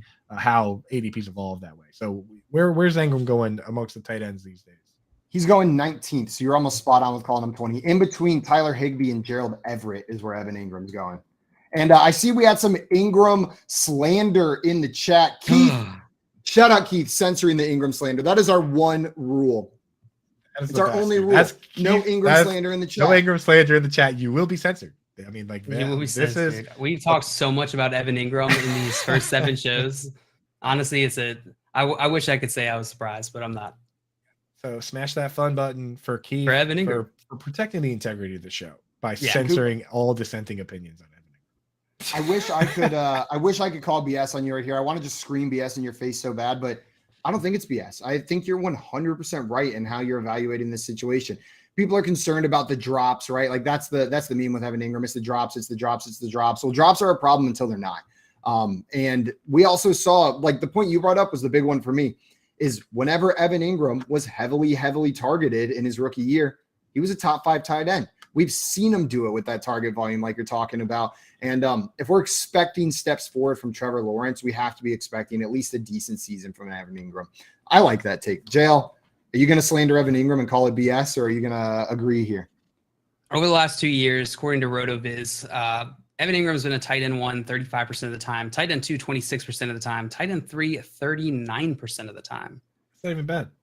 It's not necessarily that bad. I think consistency is going to be an issue for Evan Ingram, and I think that makes it difficult for fantasy, and that could, throw a bucket of cold water on your hot take, Coop. But the fact that he even has this opportunity to command targets on this offense puts him above a lot of the other tight ends, these back end tight ends. So I'm fine. What was the actual range of your take, Coop? Top 10? Top 10 with top 5 upside. Top 10 with top 5 Top 10 with top 5 upside. I call BS on the top 5 upside. I don't think he's going to be able to do that, but top 10, I think is fine. I'll tell you, he's been top 5 before, and just a year ago, the year he made the Pro Bowl, people are like, "Oh, Pro Bowl, No. He had the fourth most I targets. heard that a lot, actually. He had the that fourth, exact take. Yeah, the exact thing, dude. And I'm like, shut up. He had the fourth most targets and the fifth most receptions of any tight end. He deserved to go to the Pro Bowl. His quarterback has more turnovers than touchdowns the last 2 years, and he's still out there balling out. So, with his speed, his ability, it's very much possible. And he could also be terrible. But I've seen Jimmy Graham have dropped 15 passes from Drew Brees before, and none of my leagues have dropped negative points for drops. So you people with the drops, take a lap. Take a lap. Take a lap. Punch stand. Do 10 push-ups. And then I see Keith letting us know he's dynamic, but he could be put in the doghouse early with drops and fumbles. Do you think that's a possibility that he gets put in the doghouse coop with drops and fumbles, or are you not worried about it? Not worried at all. $9 million guaranteed. Can't put the guy in the doghouse. Got to put him on the field. Yep. You follow the money, you follow the bag, and Evan Ingram got that bag. Everybody watching this, thank you so much for tuning in this morning. We'll be back live tomorrow from 7 a.m. to 10 a.m. Eastern time, like we are every day. Make sure to check us out then, and stick around on the Better Sports Network for the awesome programming coming up next.